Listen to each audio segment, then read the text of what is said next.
Welcome to our 191st episode of Gorilla Radio. I didn't change our little captions. Still missed the Coliseum. Nope. I'm Joe Caprino, and I have Mike here. And we're going to be talking wrestling, team state, ranking sports movies, and our pound for pound, maybe, if we get to that far. Maybe. So, are you all recovered from team state yet? Man, I was happy I made it home in there. I actually was kind of surprised that the stretch between I-65 to Brownsburg High School didn't get plowed. I thought all of our tax money from the region went down there. So apparently not. I'm glad I drive an SUV. And then, but other than that, no, it was good. It was a good day of wrestling. We were at the 4A. I feel good. Last year I didn't go. My back was killing me. Now didn't kill me today, so it's a win. That's always a good thing. Yeah, I stayed home from work Friday and wasn't sure I was going to be able to go, and I'm like trying to figure out what to do, and end up getting hopped up on some medicine and felt a lot better. Feel a lot better today too. So, yeah, on our way home, I didn't tell you this. We were getting on the highway. You saw some cop cars I couldn't really tell exactly when we were pulling up. If they're on the highway, or if they're like keeping people from getting on the highway. I'm like, oh great, now we're gonna be blocked from the getting on the highway. There's an accident or something, and then all of a sudden a cop car right before we turn their lights on and head that way. I'm like, oh great, now we're in trouble, and so I start looking, and there's this guy like on the side of the road, and he's walking, and then all of a sudden there's three cops around him, and they're getting ready to double leg him and stuff, and guy's like, well, should we stop? But it's 3-on-1. I think they'll be fine. Dang. So that's fine. I don't know what we saw. And Brett, you do have to pay a convenience fee. Send $5 to my Venmo, JCap79. Man, they said that man, it's getting crazy down there. Maybe that was the guy that Josh Reynolds had to take to jail. No, just telling that crazy story. Yeah, yes. I felt safe once I got back to 65, back to the region. You don't say that very often. You never thought you'd say that, did you? No. I guess we're sending all the craziness down there now. Yeah. Well, once you hit that the Lowell city limits, Maine, you just feel that peace. Man, I feel like once you hit like that DeMott exit, then it's fine. Yeah. All the way up to 90 stretch. Nice. Yeah. So it was a good day. I kind of wish they didn't wait till the end to do the finals and just did them all like they did last year at the same, like all the placing matches. Yeah. I understand the spotlight, but no one's there except for the two teams wrestling, and you could hear a pin drop. Yeah, it was kind of weird. It was like, yeah, that was kind of weird. Yeah. I felt like, I mean, Brownsburg kind of had a good idea that they were going to do pretty well. I'm sure they wanted to have that spotlight, a nice spotlight championship moment. They probably thought they were going to get some vengeance on Crown Point. Sarah Grove had other plans. Yes, very much. They had a lot of different plans. It was just it was eerily quiet in there as it was going. Yeah, and if you have like the other two, the fifth and the third place matches going, you have 4 other teams worth of fans there cheering, and even the other teams that wrestled for 7th and 8th, they might have stayed for a little bit longer. Like, hey, we'll stay for another hour to see how this goes down, instead of 2 or 3 hours if they stayed previously. So yeah, yeah, it was weird, man. It was really weird. So I didn't like it. I like it like a little bit more rowdy in there. Nick Duke, you are correct. It was nice meeting Nick Duke this weekend. The Coliseum can't be duplicated. I like that for him, but it's not my place. We got to advocate for it. And Justin was there and didn't come over and say hi to us. Jeez, maybe he's one. Man. Dude, and you guys did see my laptop did get vandalized. Did they put that on? Did you not know that, or they put that on there when you were there? They put that on there when I was there. and I didn't know that they did that, Uh, or unless, yeah, but then, and I didn't know that they did it, and until after when I saw it like Sunday morning, I was like, and then I kind of knew when they did it because someone tried to weirdly distract me, and then he's like, okay, everything's fine. But surprisingly, it was the person that I'm pretty positive that did it has never pinned anything in his life. So I'm kind of surprised he was able to pin a sticker on a laptop.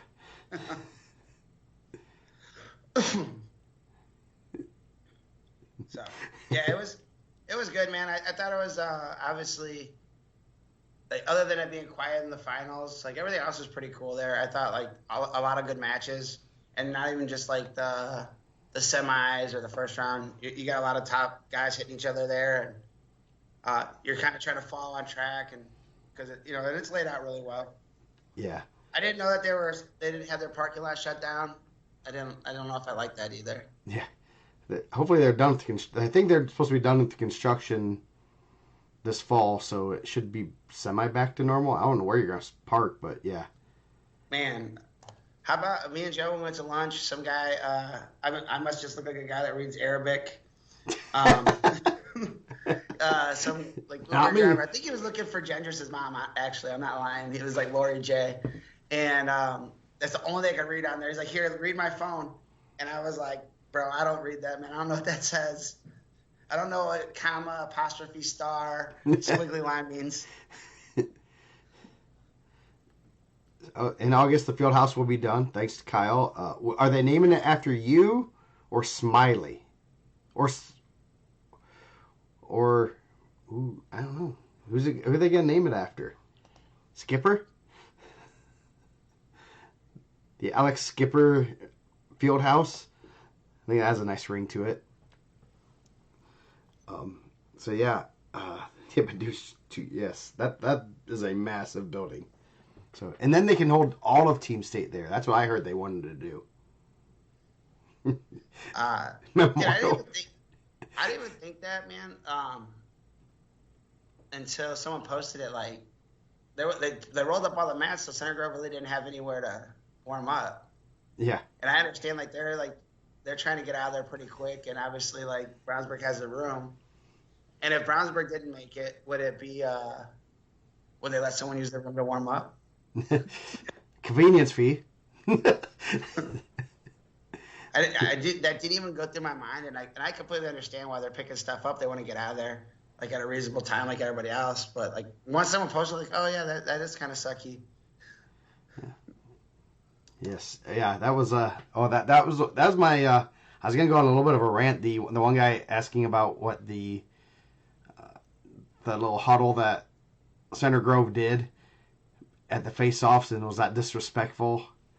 Did you see that? The one post? I did see that. That was your rant for today? Yeah, that's my rant for the day. I'm going to just say, don't find things to be angry about. I mean, we do. I think they do it in softball. I didn't go on there and be like, hey, every time we do the intros for the girls, they do the same thing. Yeah. Like, I didn't want to take away from their, but I mean, the girls bring the hype, bro. Yeah. So, and they could have done it a little bit better. I'm not criticizing. I'm only an amateur huddle person, but I feel like they didn't get out of the way enough for like when Royce Malone was coming. I feel like he had to like shoulder check their like heavyweight to go to the middle. Yeah, that I didn't. I just every year we get posts like that. The shaking hands. Oh, they didn't shake hands. That team doesn't shake hands. They're disrespectful, and it seems people just want to be angry, and it just perturbs me that just quit trying to be angry and find something to be angry about. Just let them do it. I hate the shaking hands thing. Did you guys shake the other coach's hands? Me personally, never. Never. I've never shaken another coach's hand. I mean, before and like after the meet, like you do. Yeah. Like so I'm not against shaking people's hands. Yeah. So you are. So that was a. So that was that a Watkins thing, or was that just? I mean, he probably told. I mean, it started somewhere there. I could tell you. I mean, like Essentially, I think he brainwashed us to hate everybody. So it took me a long time to decompress like the hate of everyone around us. So we weren't shaking anyone's hands. I don't even think we really want to shake the opponent's hand. I mean, I don't think it's a like non-sportsmanship thing. Like I'm not throwing my headgear afterwards because I would have got choked. Yeah. But I never even thought about it ever. Yeah. No, I don't get struck out in baseball and go over there and shake the other coach's hand either. You don't? Nah, never. Man, that's good pitches. Yeah, when I get punched out on strikes, I don't like turn around like, "Hey, great call, Blue. That was amazing." I say other things. Yeah. Yes. Man, I couldn't. Yeah. That is that always happens. I mean, it doesn't happen as much on the board now, but they would. Peck and Paul was exactly one that they would always go after, and he'd always have a pretty good response. And I always like, why are we getting angry over stupid things like shaking hands? Did you guys shake hands? Yes. And it Why? was, I just, the one that I remember is after I lost to a kid, and it was like a decision, their coach was like, thank you for giving him a good match. And that set with me for a year, and I beat their kid. And I thankfully, it was in my head to be like, did I give him a good enough match this time? But it just. We used to go over and just bow. That's what we did. Sign of respect, yeah. Yes. Yes. You shake hands before the meet. You shake hands with your opponent. Sometimes you go out of bounds on something aggressive. You shake hands again. Like sometimes you gotta shake hands, man. Yeah, exactly. I agree. You go into like order your food. Who's actually doing you a service and shaking the person's hand? Like when your waiter comes over, like, hey, thank you. Like I appreciate everything you do because those guys actually probably need a handshake. Yeah. Yes. Yeah. It's especially in a combat sport when you're literally fighting. That this guy in the corner is coaching his kid to beat you up and fight you, and then you have to go shake his hand and say thank you for having this guy fight me. What was the other thing? They used to get upset about Crown Point doing the fist bump, right? Yeah. Like that was disrespectful. Like you can't shake someone's hand. Like I don't know. I think we're looking for things to be upset about, right? Yeah. I started doing the fist bump when I came over to Carroll because Coach Raypole he's kind of a germaphobe, and he's like, it's cold and flu season, number one. You want to spread stuff even worse. Hold on. I gotta register that. I don't like germs either, but like I've never heard anyone say that they were shaking hands after being at a wrestling meet because it's cold and flu season. Well, because kids are, and then after their match, and when you're shaking an exorbitant amount of hands, and especially in a super duel, that's an extra 60 handshakes. So he would do a fist bump, and so I didn't. The kids were like, doing like this. So I'm like, I'm just gonna be consistent, so the kids aren't freaked out. And then I had some. Dwenger would never do it. They would literally. I think they coach their kids to go over your hand and go. Instead of I'm like, dude. And one kid did one time. I was like this. He's like, shake my hand like a man. I'm like, dude, no. And man, I would say that too. Like, I don't think I was like gutsy enough as a kid to say, like, shake my hand like a man to a coach. I don't even know if I've ever felt like that, even today. I don't know if someone didn't come up and shake my hand. If they were like, hey, shake my hand like a man, I think that would catch me off guard. Yeah, it was. Yeah. Did it make you feel like you were less of a man because you didn't shake his hand? Nah. I usually bring people in for the hug. Yeah, hug. And then he just got done wrestling. Like, I think that's the real sign of respect. Yes. I wish we would have went over there and bro hug the coach afterwards. Yes, yeah. Yes, I think we shake hands too much. There was a state that recently they like put it in the laws because people were complaining that some teams were shaking hands, some weren't. They actually like put it that you don't go shake the other coach's hand after every single individual match. That they literally had to put their state association because so many people were up in arms about it. I'm like, that's because people want to get angry about dumb things. Yeah. About shaking the hand 16 times before a match. But hey, shout out to Max Forrester because I think he shook every single coach's hand down that line. If there was a parent over there, they're also getting their hand shook. Yes. That dude's a really good dude, man. Like I literally watched him win and like because you just have the benches. Like anyone that had any kind of facial hair that looked like they were over the age of 18, he shook their hand as a coach. Yes. Yeah. Yes. Dude, Hilton, you are correct. Impetigo ringworm, bro. Flu? Nah. Yeah. I'd much rather have impetigo or ringworm than the flu. No chance. No. Yeah. Yeah. No, I think no. I'll tell you the one with the shaking hands. The one that I always love is you'll have the kids that will shake the referee's hand before the match, right? So Yeah. if we're wrestling and I go shake the kid's hand, the ref's hand, and you have no intent of shaking the ref's hand before the match, the ref will go right to you, and then you're forced to shake the ref's hand. I feel like that one actually. I don't know if I can't think if I ever did or didn't. But actually, I'm not as like. I'm probably more pro shaking the official's hand than I am shaking the other coach's hand. I would say that's gonna get you more points. It is. That is box of sports cards behind Joe, I believe. You don't watch Rocco and Joe's open up baseball cards? Yeah. Starts March 1st. I got a couple nice ones right here.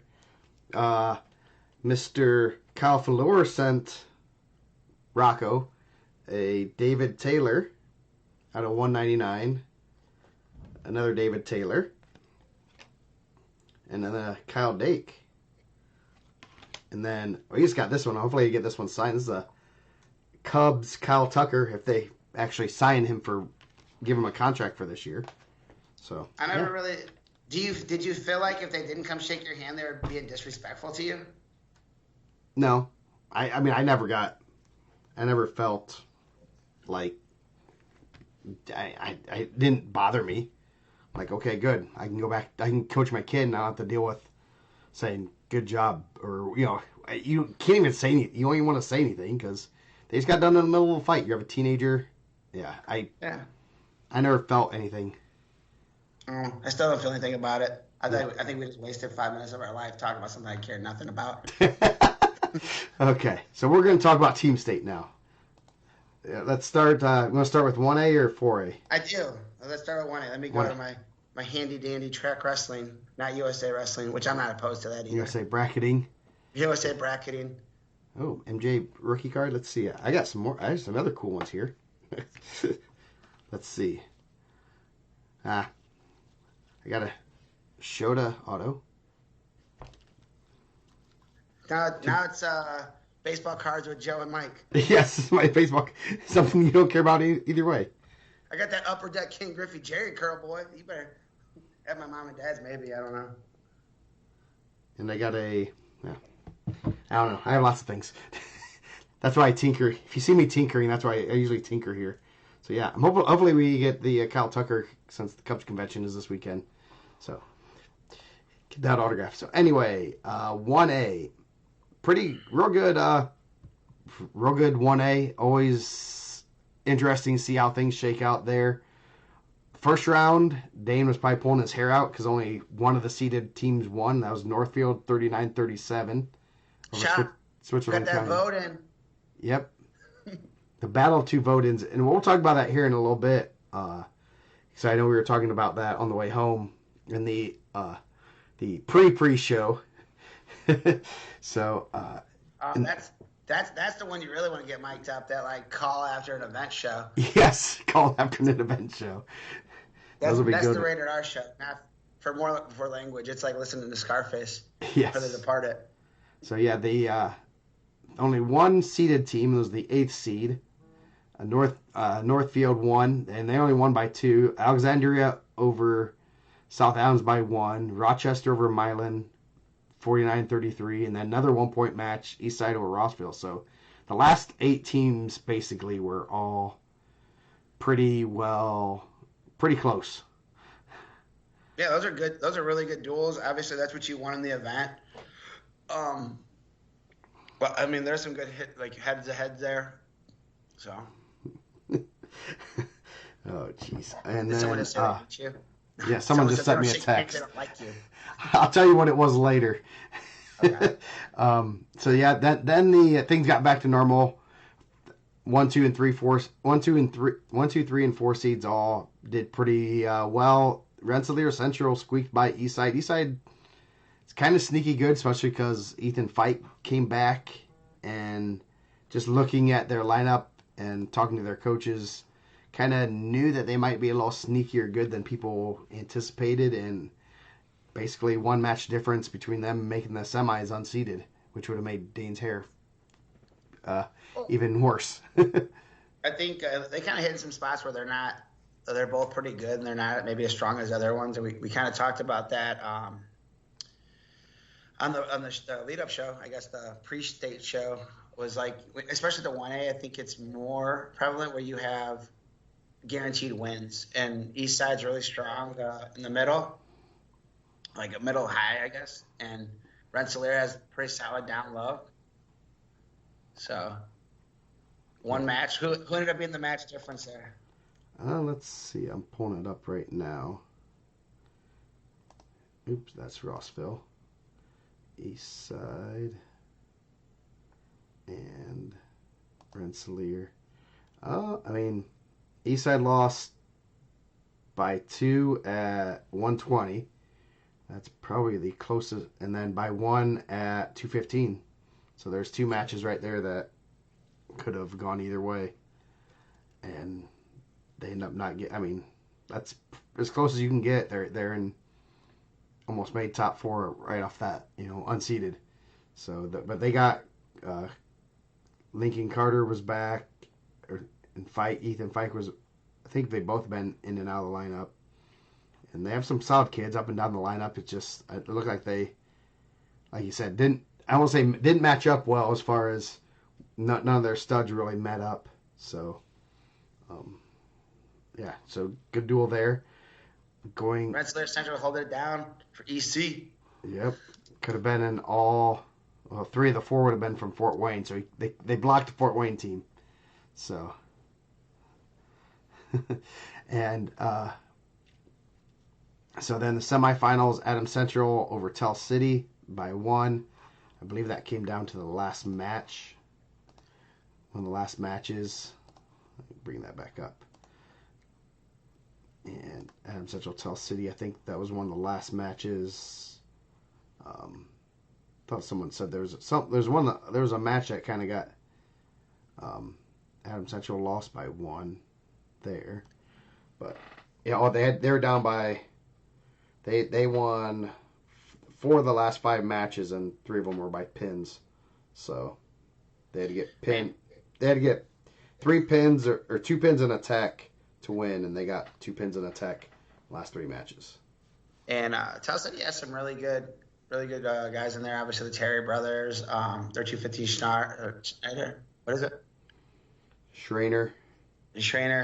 And then Hagglethorn at 20. I was surprised to see Chase Stevens. I'm glad that no one listened to me because I didn't think he was going to be wrestling.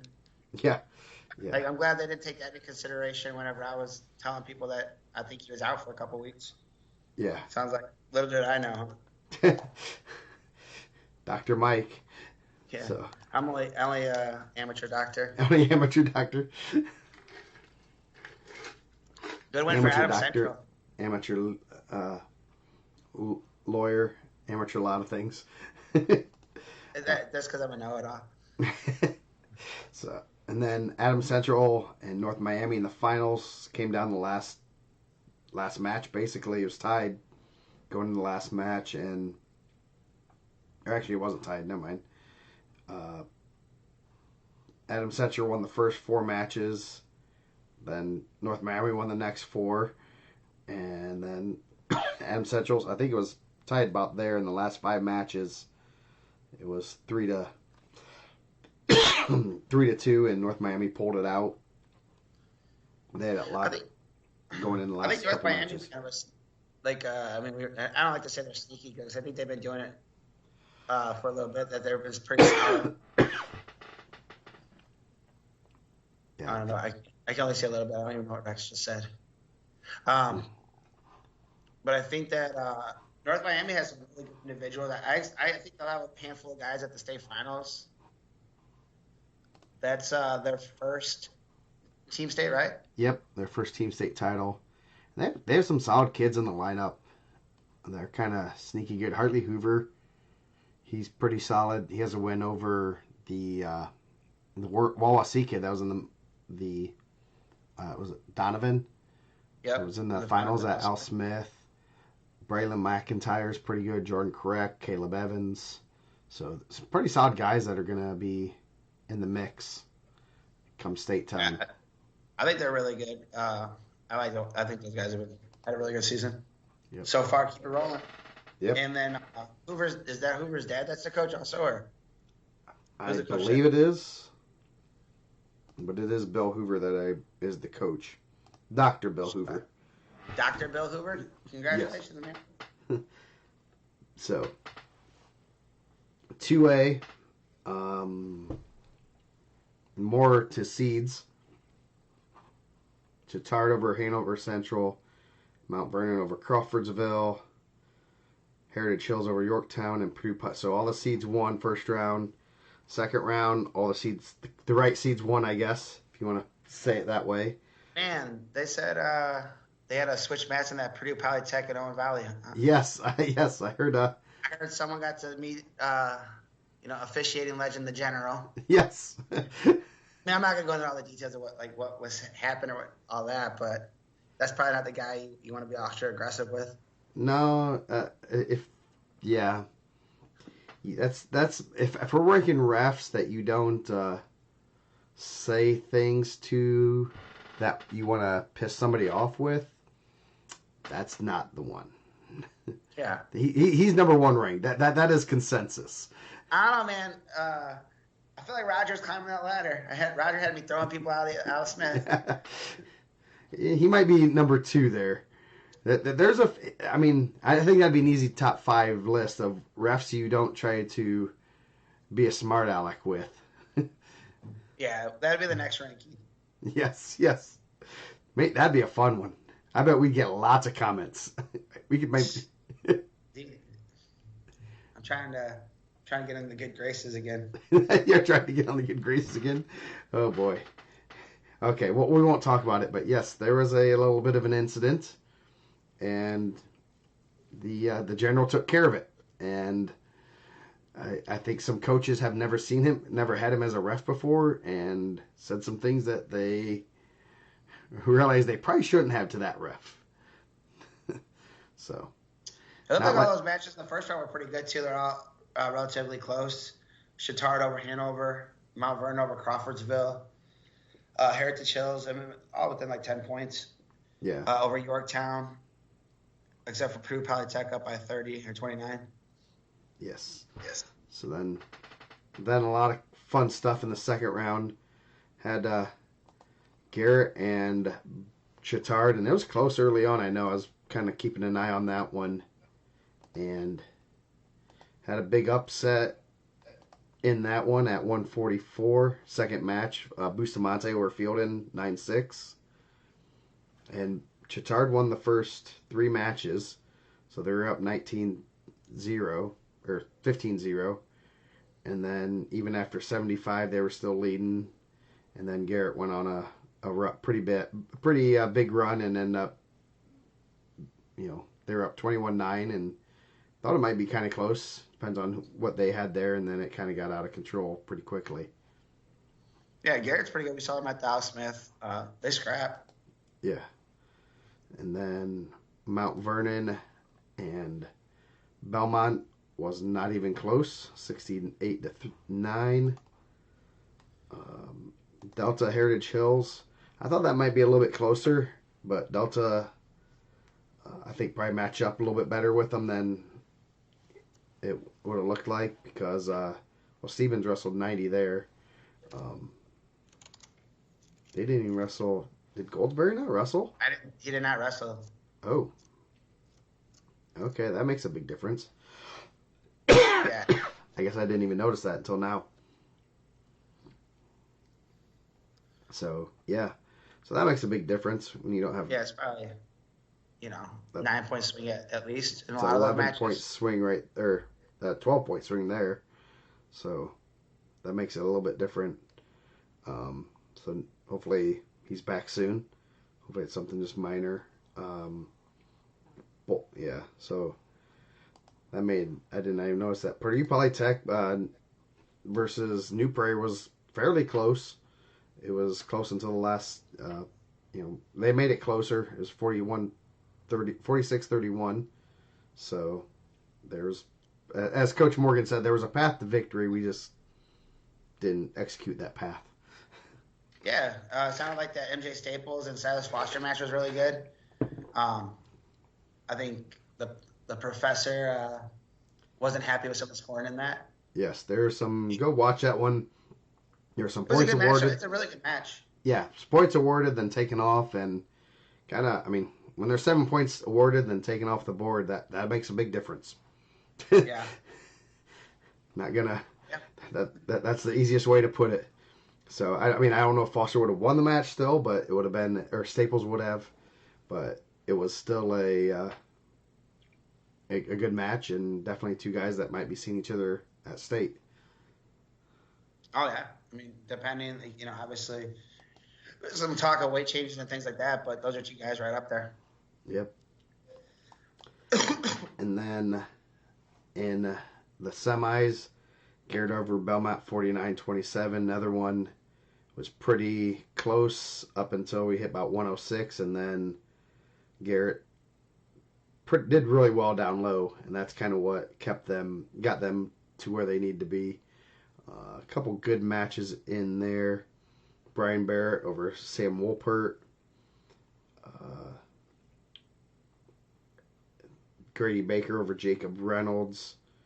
And then that was two of the bigger matches there, but good duel there. Obviously, they have a nice little rivalry. Been like that for a while. Delta over New Prairie. That one, Delta came from behind. They won 37-33, and they had to win the last 6 matches with many a bonus, and end up pulling that one out. So it was 33-7. They scored 30 points from 106 to 138. They're pretty good down low. Yeah, they're really good, and they're missing one of their better guys. I think we kind of talked about possibly Harder Road getting approved for this. I think he ended up not. Obviously, he didn't wrestle, so. Yeah. They won that match at 6-4, but I think he's probably a guy that gets bonus maybe. Yeah, definitely. And that's a lot of points there. So then the final, Garrett over Delta, and kind of started in a good spot for Garrett, and they just kind of ran through it, and were able to do what they need to do. Swathwood over Kay Jackson, a good match. Yeah, really good. Reed Wicker over Ramon Sierra, who was a Al Smith placer. Garrett. Reed Wicker's really good. Yeah. We got to see him at Carnahan. He's going to be trouble for a lot of guys. Yes. A lot of good. It's not really any of the big matchups anywhere else. I think Garrett kind of was able to avoid Bollinger wrestled Cameron Baker. They were able to, with some of their studs, they weren't running into any of the Delta studs, and kind of vice versa. But Garrett just had a little bit more. I guess they did. Did they actually finish the Belmont, and they did finally finish the Belmont and New Prairie match. that duel lasted into mid Sunday, I think. That's what I heard.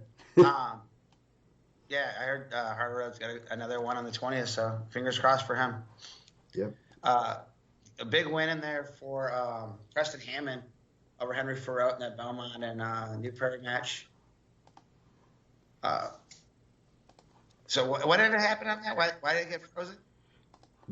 They pulled the internet on the computer during middle of the match, and they just finished it on paper, I guess, basically. Ooh, yeah, to call some moms in that used to be wrestling managers in. Yeah, yes. An old bout card. Yeah. Technology, right? We don't know. Yep. You can't unplug anything until you were totally done. So yeah, Preston Hammond 17-3 over Farote. That's a big win, and Yeah, I'm sure that'll shake up the rankings a little bit a little bit. because they did Uh, not. Yeah. did not wrestle at Al Smith. I went back and looked at it. Texted Dane. I had one result earlier this year. That I was like, oh man, that's weird. I ran with it, and Coach P hasn't let me live it down since. Yes. Uh, Bishop Chatard 5th, Heritage Hills 6th, Purdue Polytech, the Techie 7th, and Mount Vernon 8th. So, okay. Looks like a real good day for 2A. Yeah. And so for the first two, we were talking about it on the way home. Where did the vote-ins end up? In 1A, it was Eastside, Northfield, Rossville, and Switzerland County, right? Yep. So it was 6, 7, 9, 10. So that's solid. Not last. And Eastside was one match away from being top 4. So, and they're actually the last ones in, right? Were they? Well, no. No, they weren't. Okay, I was thinking another one. Oh, actually, that's 3A. Where the last one in got. 2A was not as good. You had Purdue Polytech, Hanover Central. Purdue Polytech was 7th. Hanover Central was 9th. 11th and 12th were Crawfordsville and Owen Valley were both vote-ins, correct? Yep. Yeah, so not sure who was Jay County was in there. Yeah, that was the alternate. Was Jay County. Yeah, Jay County was the alternate. So, we can argue whether they would finish higher than 11th, but they probably could have asked them to run it out. I mean, yeah, their team was there. They could have challenged them. The wrestling match, and then we'll start. 3A was Bloomington South, who was 6th. Lowell was 7th. Greenfield Central was 11th. Who was the last one? It was Floyd. No, Floyd wasn't. And Collie, Hobart. Franklin.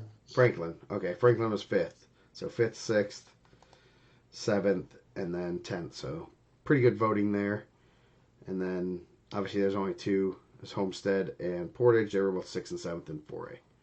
So yeah. So at 3A, Hobart over Martinsville first match, 52-27. I mean, I don't think these ones were like New Haven and New Powell was pretty close. Yeah. Yeah, New Haven without Doster. And obviously New Powell from last year lost Hornsby. Yeah. So, big difference there. Bloomington South over Greenfield Central, Floyd Central, and then, so all the seeded teams made it through, I think, there. And then, they will only upset of the top 4 seed, Hobart over Lowell. That was a crazy match. I know you saw both that duel. I mean, you saw the results and kind of know them a little bit more. You want to go kind of what changed? Yeah, I think I don't think Hobart had a very good Al Smith. I would be willing to bet Coach Joe Hansen would tell you the same thing. I don't think it was their strongest showing there, and so I think that was a bad representation of how good Hobart is. The first duel was pretty good. They moved some guys around, and they were able to. So some of the things are going to be a little skewed. And I know there's a couple come from behind, and momentum I think is a real thing. I don't think that people maybe might say, "Oh, momentum's just as strong as the next guy." I think once you get rolling with teenagers, it's different. Timmy James, I believe, won the first time. He lost to Dominic Rivera, who was up a weight last time. They forfeited to Castella, bumped Bradley Rivera. He ended up getting pinned at 175. I mean, you take the first 3 matches, 4 straight pins, pin at 190. They didn't have Alec Tatum in, so maybe Aiden Granger's the new Indy. I know Tatum was a state qualifier last year. And then you kind of run into some of the guys that Lowell is pretty good. Aiden Abad got a tech fall. Cameron Hazlett and Lou Juris last time. Ended up being a decision. This one, I mean, I'm not there, so I have. I probably would have. I probably would have bumped Quarles to 13 to Russell Doing. They put their backup and Gavin Glory out there. Don't I believe maybe at regional, maybe some mistake, guys. To be getting a big win for them, which is a reversal from the first duel. So I think Longoria got pinned. Yeah, And then Longoria. they I put have it. the duels up. Longoria beat Hobart's backup, Yep. Hunter Przymbilinski. Yep. So So last time they bumped Verduzco to Mata, he got a tech fall. They just raised his hand. Mata bumped up to beat Mallory. Aubin lost to Robson last time. Aubin beat him 1-0. Johnny Jetta repeated Janda. They forfeit to Stanley at 44. He can't go to 50, and Daniel Miguel bumps up and pins. So I think Hobart did a really good job of getting the matchups that they wanted and they made all the right moves. And yeah, that goal. Congratulations, Coach Johansson. yeah, it was 51-23, It's and they that. reversed that to 39-30, which is kind of crazy. Yeah. Fighting I mean, 16 points. I think when I seen the draw, I thought it was going to be kind of difficult. Like I think anytime you wrestle probably one of your conference rivals, maybe your biggest conference rival, it's always going to be an intense duel, and then you're doing it with a lot more on the line. And Coach Johansson said, "Hey, man, we figured it out." Yeah, and I'm guessing where uh, I'm guessing the flip went basically to Hobart's, so they could make their moves after, but also once they knew well Verduzco wasn't going to go 13, they already knew they could bump because they weren't gonna. You can't double bump Verduzco. Yeah. So same with Stanley. Stanley waiting. I mean, so I guess it didn't even matter. Once they knew at 138 who was going, Mm. they could make that decision at 44. It wasn't like that was where Stanley weighed in at. So They and Lowell got two kids pulled at the weigh-in, I guess, for skin check. So that sounds like the skin checks at 3 were better F2A.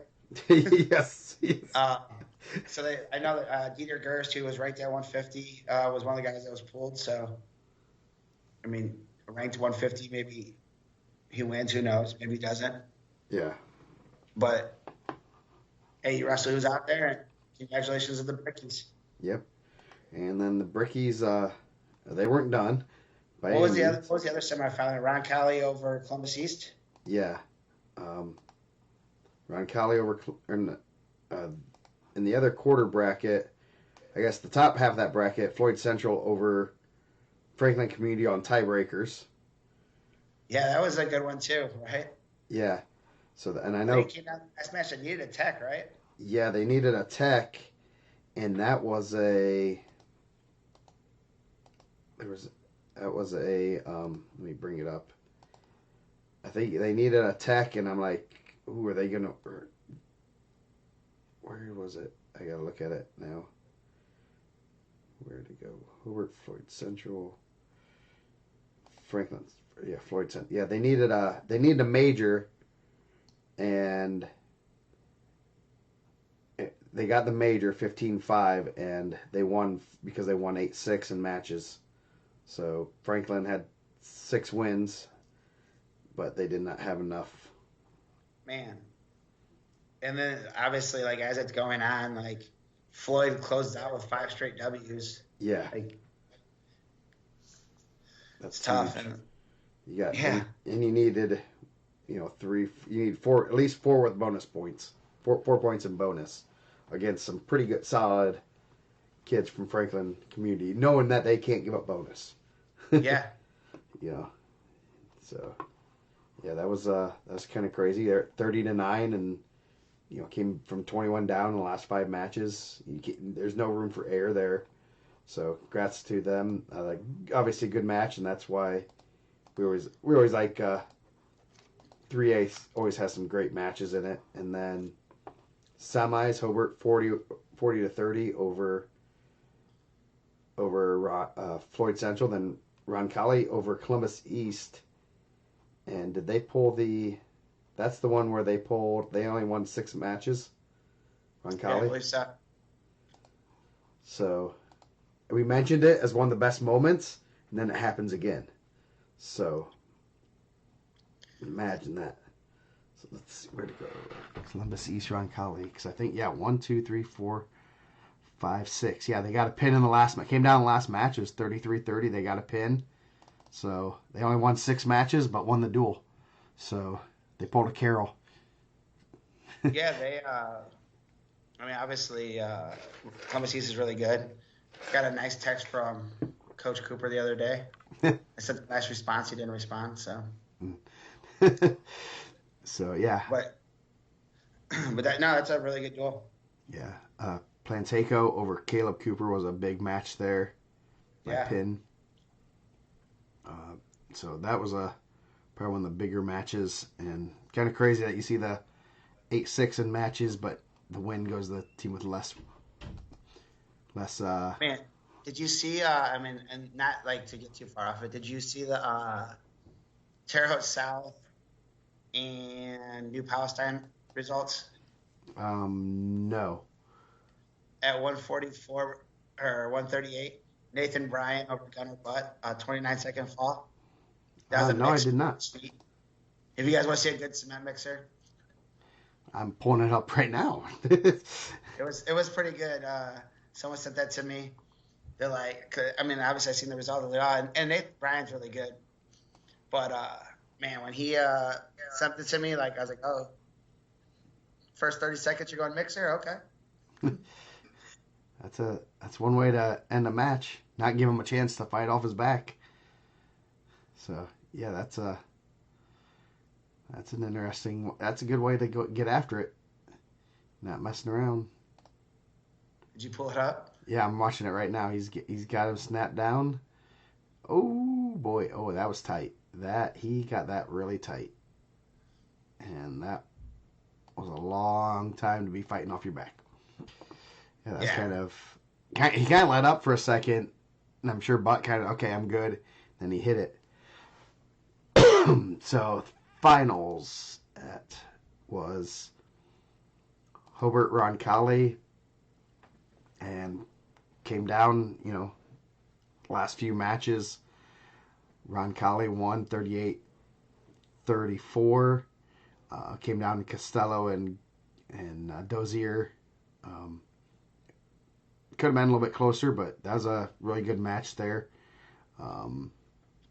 Anything you saw there that kind of jumped out? I did. I also got another video review at 144. If you want to go check that one out too, we got a 38-second fall. We got a defensive fall on the tilt, which I'm sure Hobart, kind of, even though they got the dub there, I'm sure it still kind of burns from the state finals a couple years ago. Yeah. Did you see it already or no? Yeah. Oh, yeah. Yes, I did see it. We I think we talked about that for a little bit. Yeah. Via text. Yep. So I'm sure that's one of those things they felt like you're happy in the moment, but you're like, hey, I remember this happened to me last time. Yes. And the ref looked eerily similar to the one that called the one the last time too. Yeah, I think someone called him Greg Mo one time, but it's definitely not Greg Mo. No, that is not Greg Mo. Good win right there for Mancia. Hayden Mancia out the battle over MJ Morton. Hobart came out rolling. And then I think, obviously, Roncalli's really good down low. You got a forfeit, fall, major, gets over Mata. 26 was a big one. Yeah. That's a huge one. Gavin Kemp over Seth Aubin, real tough freshman. I think when he go headlock right off the bat. He went hip toss, put him to his back. I was watching it, kind of the stick figures, and then so I was like, oh crap, Aubin's down 7-0. That's Kemp knew he was solid, but he's like, you think that's a win for Aubin. And then all of a sudden I saw that Aubin got pinned. So then after Aubin got up, he went a tie headlock. And that was the game. It was tight. And that was that probably is a match that I'm sure Hobart was expecting to win there, and that could have easily that would have changed the outcome. Even Oh if it yeah, would have become a decision or major, they had a chance to win in that last match with Costello. You're ace in the hole right there. yeah. You're talking about a guy, a senior that's been in your program since he was a little kid. I seen that they posted their elementary duel with the same team. I think they were runner up or champ. Hmm. And then I mean, state medalist, beat Charlie LaRocca last year at the Al Smith. Like, yeah, you're probably thinking you're getting up there, and you're definitely not thinking you're getting pinned. But like I said, momentum. Like you go 6 fall, 13 fall. State medalist gets a major. Kent fall. Jack Richardson over Kobe Moore, another tough freshman major. McHugh over fall. And then you get the defensive fall of McGill over Plateco. Yeah, go check that one out, and don't mention the ref's name, but feel free to comment. Yeah. And then, yeah, then it comes down. Dozer's a returning state qualifier. That I mean, it's over. Like, even if you get to fall there, it's still only 36-38. But, one or two matches there changes it. Yep. So good duel. 3A as always is always kind of fun. Is real fun to watch. Obviously, it's a couple upsets. Those are always fun to watch and fun to see. Like the Hobart over Lowell thing just was crazy, and I think they kind of were more prepared. They're prepared for what was going to happen and had a game plan like, hey, if you guys are going to bump, we'll just bump away. We'll give you your points and then beat you up. So I, I good believe there was coaching, good anticipation of that. That's what makes dual meets fun. I think is as a coach, I kind of missed that at like Carroll because we had no reason to shift our lineup, and there was like, who are you gonna bump out of the lineup? Maybe we can bump out would be like our 195 or whatever it was. It was like it'd be like 4 people down, so you had to bump up like 4 people. So it wasn't uh, conducive to bumping and doing stuff like that. yeah, the elementary duels were on Sunday. I know I went last year. I didn't check out the results this year, but Ron Colley and Hobart was 1-2. Ron Colley beat them, I think, on one match last year too. Oh, geez. So a little rivalry there. Starting to build a little rivalry. I know Ron Colley got him in football too, which probably means more to the Hobart community, Yeah. less to our community. Yes. Yes. Very much so. So 4A is where we were. We spent the day talking with lots of people. Yeah. So great day of wrestling there. Just it's so much. I will agree with everyone that says it should. I think more people would rather have it at the Coliseum than wouldn't. So maybe we can start put that petition back in there. Do I need like a change.org? Is that what it is that you do the petitions and people? I think you got to get Cricket to put hashtag bring it back to the Coliseum, bring back the tights. Yeah, he brought back the tights. They brought back the tights after. They did. So it's hashtags now these days. Okay. He gets things done. Yes. Bring back the Coliseum. So maybe we can like get like charter jets for people out of Evansville or something. Was that the complaint that it's too far? I'm sure the people in the South didn't like coming that far. I mean, We didn't enjoy going that far south last year for state, but we did it. Yeah. And we enjoyed it. I enjoyed it. I liked it. Yeah, we can put together a party. Hey, we'll put together a party. There's a whole stretch of parties right down the way, right to the Coliseum. Now, Sarah, you only have one more year, so we're not listening to you. You can come up to the Wayne and enjoy some nice northern hospitality. Yep. There's lots of nice places in Fort Wayne that you can hang out. I heard you give a good recommendation to our softball team. They enjoyed it. They said it was good. Yeah, see? And, and I didn't, I guess, I tell them the Beer Barrel Pizza and whatever else place, and they're like, oh, that's not really a chain, but to me it's kind of it is, but, so. Garcia, no. You're not, you don't even have any kids anymore. So, you didn't even come to Brownsburg and you are in that area, so.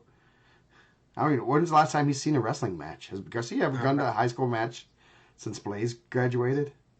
I don't know. It was really quiet in there, so I know he wasn't there.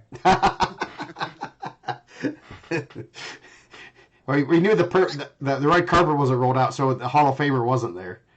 Yeah, I do like it at Brownsburg. I just wish the parking didn't suck, Yeah, or, and I or wish they the maybe crowd they was a little bit better. or maybe they plowed their parking lots, Yeah, that wouldn't have been bad.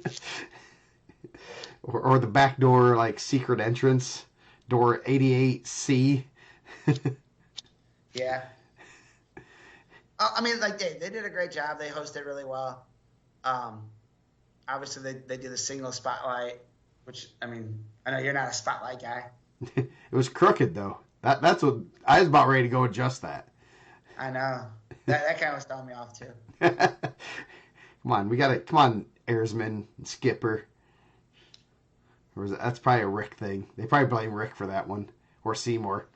So, uh, so no big upsets early on. Portage over Homestead or Brownsburg over Homestead. Modern Day over Portage. Center I thought that Grove. was a pretty good duel. I actually thought it was gonna be a little bit closer. There's a couple matches that kind of surprised me, but good duel overall. That's the closest first round. Yeah, 44-22. Portage over Modern Day.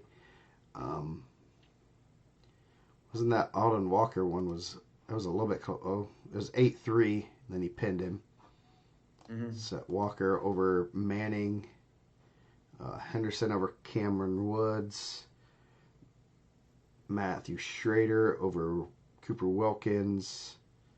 Then yeah, so that was biggest one. Center Grove over Avon. I think they wrestle again like this week.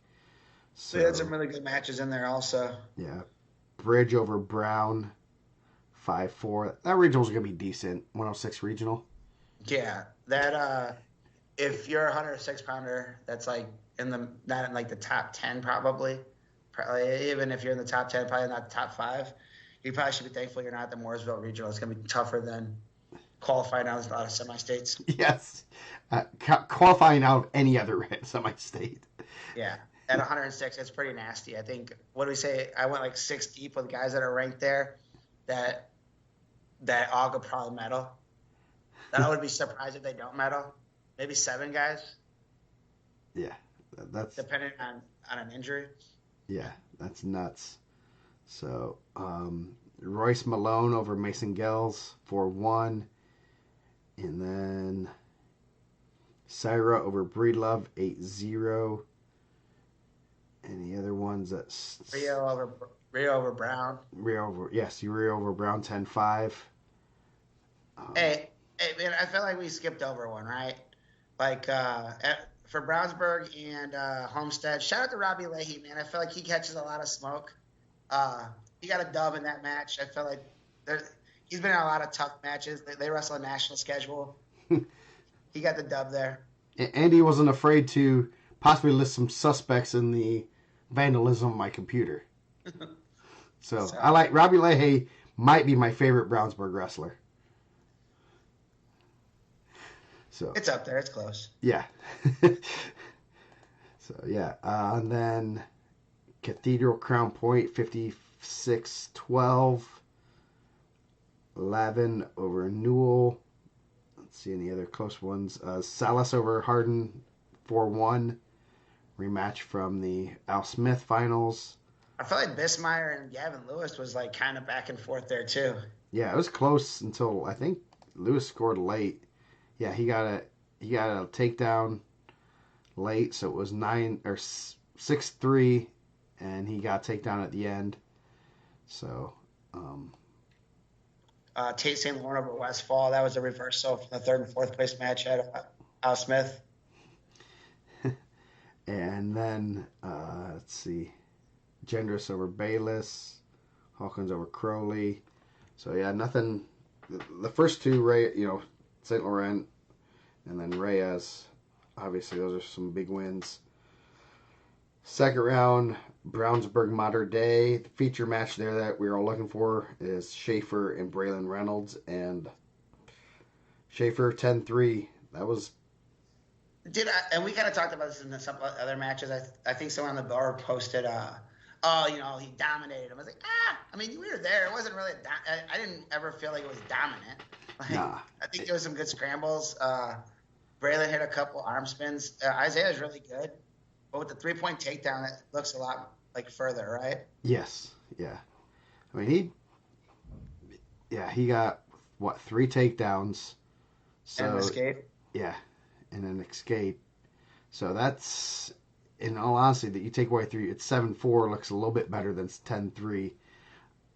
Yeah, so it's and then obviously that last one. I think the last one was in the third period. Yeah, the last one Yeah. was in the third period. So that's kind of a go for broke. I gotta get after it type takedown. So Yeah, and Schaefer's way too. Not that Braylon can't score those attacks, but like Schaefer's so fundamentally sound. Like it's like you're not gonna take a non-setup shot and take him down. I'd be shocked if you shot from distance and was able to get him down. yeah, so that should be a good one to watch later on, and I'm sure the Brownsburg staff will make adjustments to get them there. To make it closer and maybe beat him. We did. I guess we do need to mention Jake Hockaday wrestled his all 3 matches Saturday against three pretty good guys.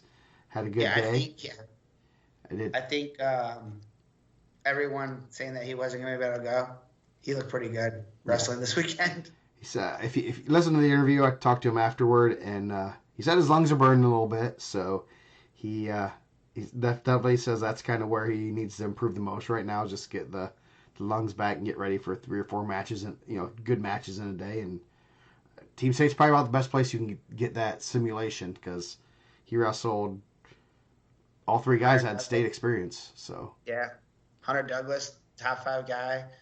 Uh, Schaefer, top 5 guy. and Goss, Uh, Goss, top 5 guy. So, yeah. So and he scoring points is going to get run the carbon out of your lungs, right? yeah, He's yes, tech fall in a major 19-5. yeah. So any other matches there that Ty Henderson, Landon Haynes was pretty good, 4-0. Another guy, I feel like he was lower in the rankings. I know we got Garcia here. He was giving me business about it, but it was good to see him get some jobs. yeah. Haynes had been struggling a little bit, and then we'll talk about the next match later. But he had a pretty good day. And then Center Grove Crown Point. This was that was a crazy one. Yeah, as it's going on, like and I had it split. I mean, we kind of had some results from that they had hit at the Al Smith. Um, so I think prediction wise, I think I had Crown Point tight, but there was a couple spots where you're like, oh, that could go that way, and then even off the bat, I thought like, oh, it's gonna be tight. Breedlove and Tegan Newell 8-6, and Newell's attacking, so I actually had that bonus the other way. I mean, Newell coming up from 106, Breedlove coming down from 165, Yeah. so going in different directions. Yes. So at that match, I was like, oh, that's probably a win for Crown Point. And then Van Ticho was at 57. He wrestles Vanderloo Garten, which he won at Al Smith. And then he loses a good match there. Stitch with a fall. Weems is a pinner. That's a fall. Did Weems probably got all 3 falls, right? He might have. He must be a salary guy. He's not getting paid by the hour. Let's see. Yeah, he didn't get out of the first period. Yeah, he's pretty good. And the crazy thing is, like, these guys know the cross-face cradle's coming, and he's still able to just like lock it up and stick people. I'm guessing that the grip strength there gets that locked up and game over. Need to get one. Have you seen the grip strength videos that like USA Wrestling was doing and stuff? They did one like Lucas Davison had a crazy number when they were at Northwestern. Yeah. Might need to get one of those and see. So you think, and then so Salas gets a stick. So you're thinking, okay, here's where Crown Point's going to start running it back a little bit. They weighed Lucas Saborski in at 215. They run Austin Reading out against Ben Lowe. He had beat him at Al Smith. So they reversed another win. So it's 2 reversals of what Al Smith was. Saborski gets a major against Miguel Flores, which I believe their backup. He was wearing a different color singlet. which Yes. is usually the telltale sign, right? Yeah, yes, yes. And they don't even give him the. Come on, don't do him dirty, Swain. Make it look like he at least make him look like he's the varsity guy. Yeah, I mean, and he's been in the lineup. Like he Yeah, was in the lineup last year. He's been, off and on. So, and I know so he's wrestled for a while and stuff, and so he knows and what he's doing. But that was a win. I mean, we were talking there. yeah, That was a win because Flores, you were expecting that he would get pinned. I mean, there's no. I mean, I'm sure. yeah, I'm sure the Center Grove coaches were like, well, we would love if you strategy. got decisioned or majored, but we're kind of putting this one down as a pin because we Well, don't know we know Samborski's number one guy in the state for a reason. So he pinned the varsity guy at the Al Smith, yeah, right? So like obviously they knew something that we didn't know, that they're gonna send out Flores and that he's maybe, I don't know, better at saving points in that situation. yeah, I don't know. I didn't ask them, but obviously it worked out for them. Yeah, that's a win. That guy's coming off. They're excited. They're celebrating it like that was a win. yeah.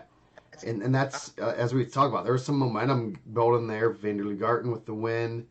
They won. Obviously, Stitz and Weems should win matches. So yeah, that and then you they get obviously low. Ben Lowe over Reading was a big match. So you're that momentum right there is probably about the peak you're getting it because you know you're running into Brown.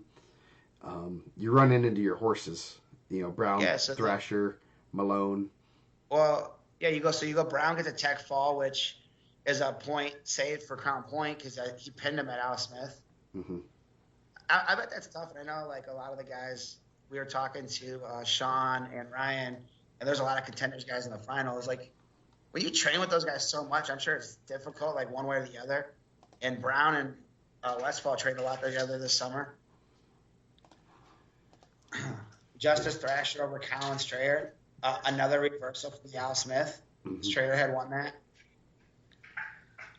Royce Malone, what? I guess not defensive. Would that be? Defensive fall when he's in like that waterfall position. And scramble fall, I guess more or less. I'd hate to call it a defensive fall because it wasn't defensive. It was just they got into a scramble and he just kind of sat back and you know Lewis he pinned Lewis. I mean it wasn't a fluke by the way he did it, but it was No, he was in the same situation before, and I thought they were going to call it, and then they went right back to it. yeah. Yeah.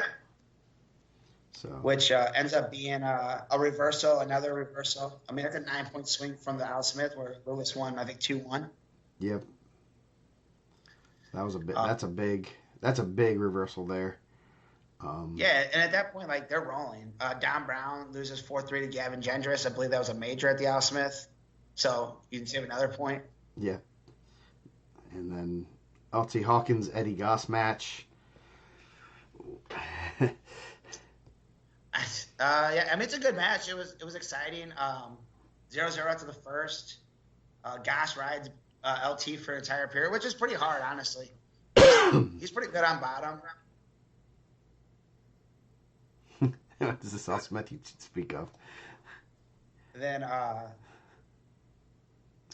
so then third period comes and LT lets him up right off the bat, which not really going in his strength, right?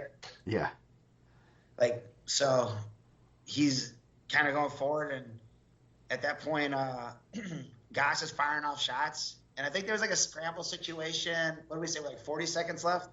yeah, about 40 seconds left where they got into a scramble position and got stopped. No stall calls. Yeah, and I was like, man, like Goss like kind of dodged a bullet there. Like LT looked like he was going to score that. I think they were calling for it to score. I think it was like a weird situation where like his leg was through or something.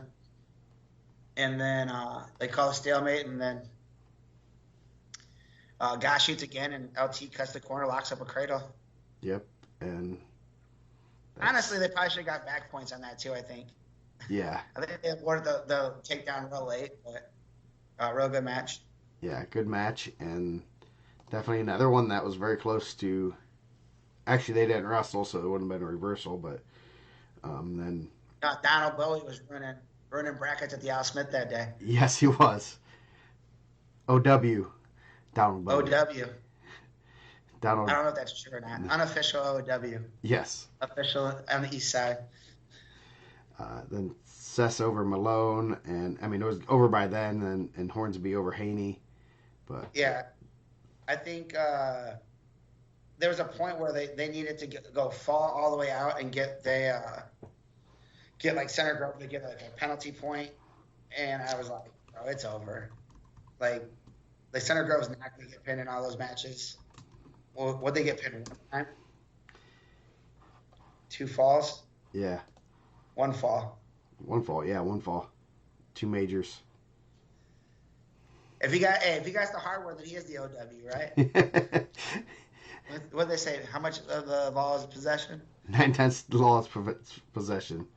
So yeah, that kind of we're watching that as we're going, and like, ooh, this is they reversed this. They did, the low over Reading was a big one, and just momentum is a thing, and you can say what you want, but sometimes you need that momentum stopper. And I think someone like Gendris is that momentum stopper, but he was too late in the game to come in to put that stop on there. They needed him earlier. It's across the board. Like, you see, like the guys you're training with, getting me like. I mean, obviously you've coached in big duels, like where you've wrestled guys. Like, when you're looking to reverse matches, like in a realistic thing, like obviously you're gonna. Well, all my guys I expected to win, but like you're trying to reverse a match. Like, how many you actually think you're gonna get? Yeah, you never think you're gonna reverse in a match, kind of this magnitude. You're gonna say, yeah, we could reverse 4 or 5 of them. You're not going to expect you to actually do that.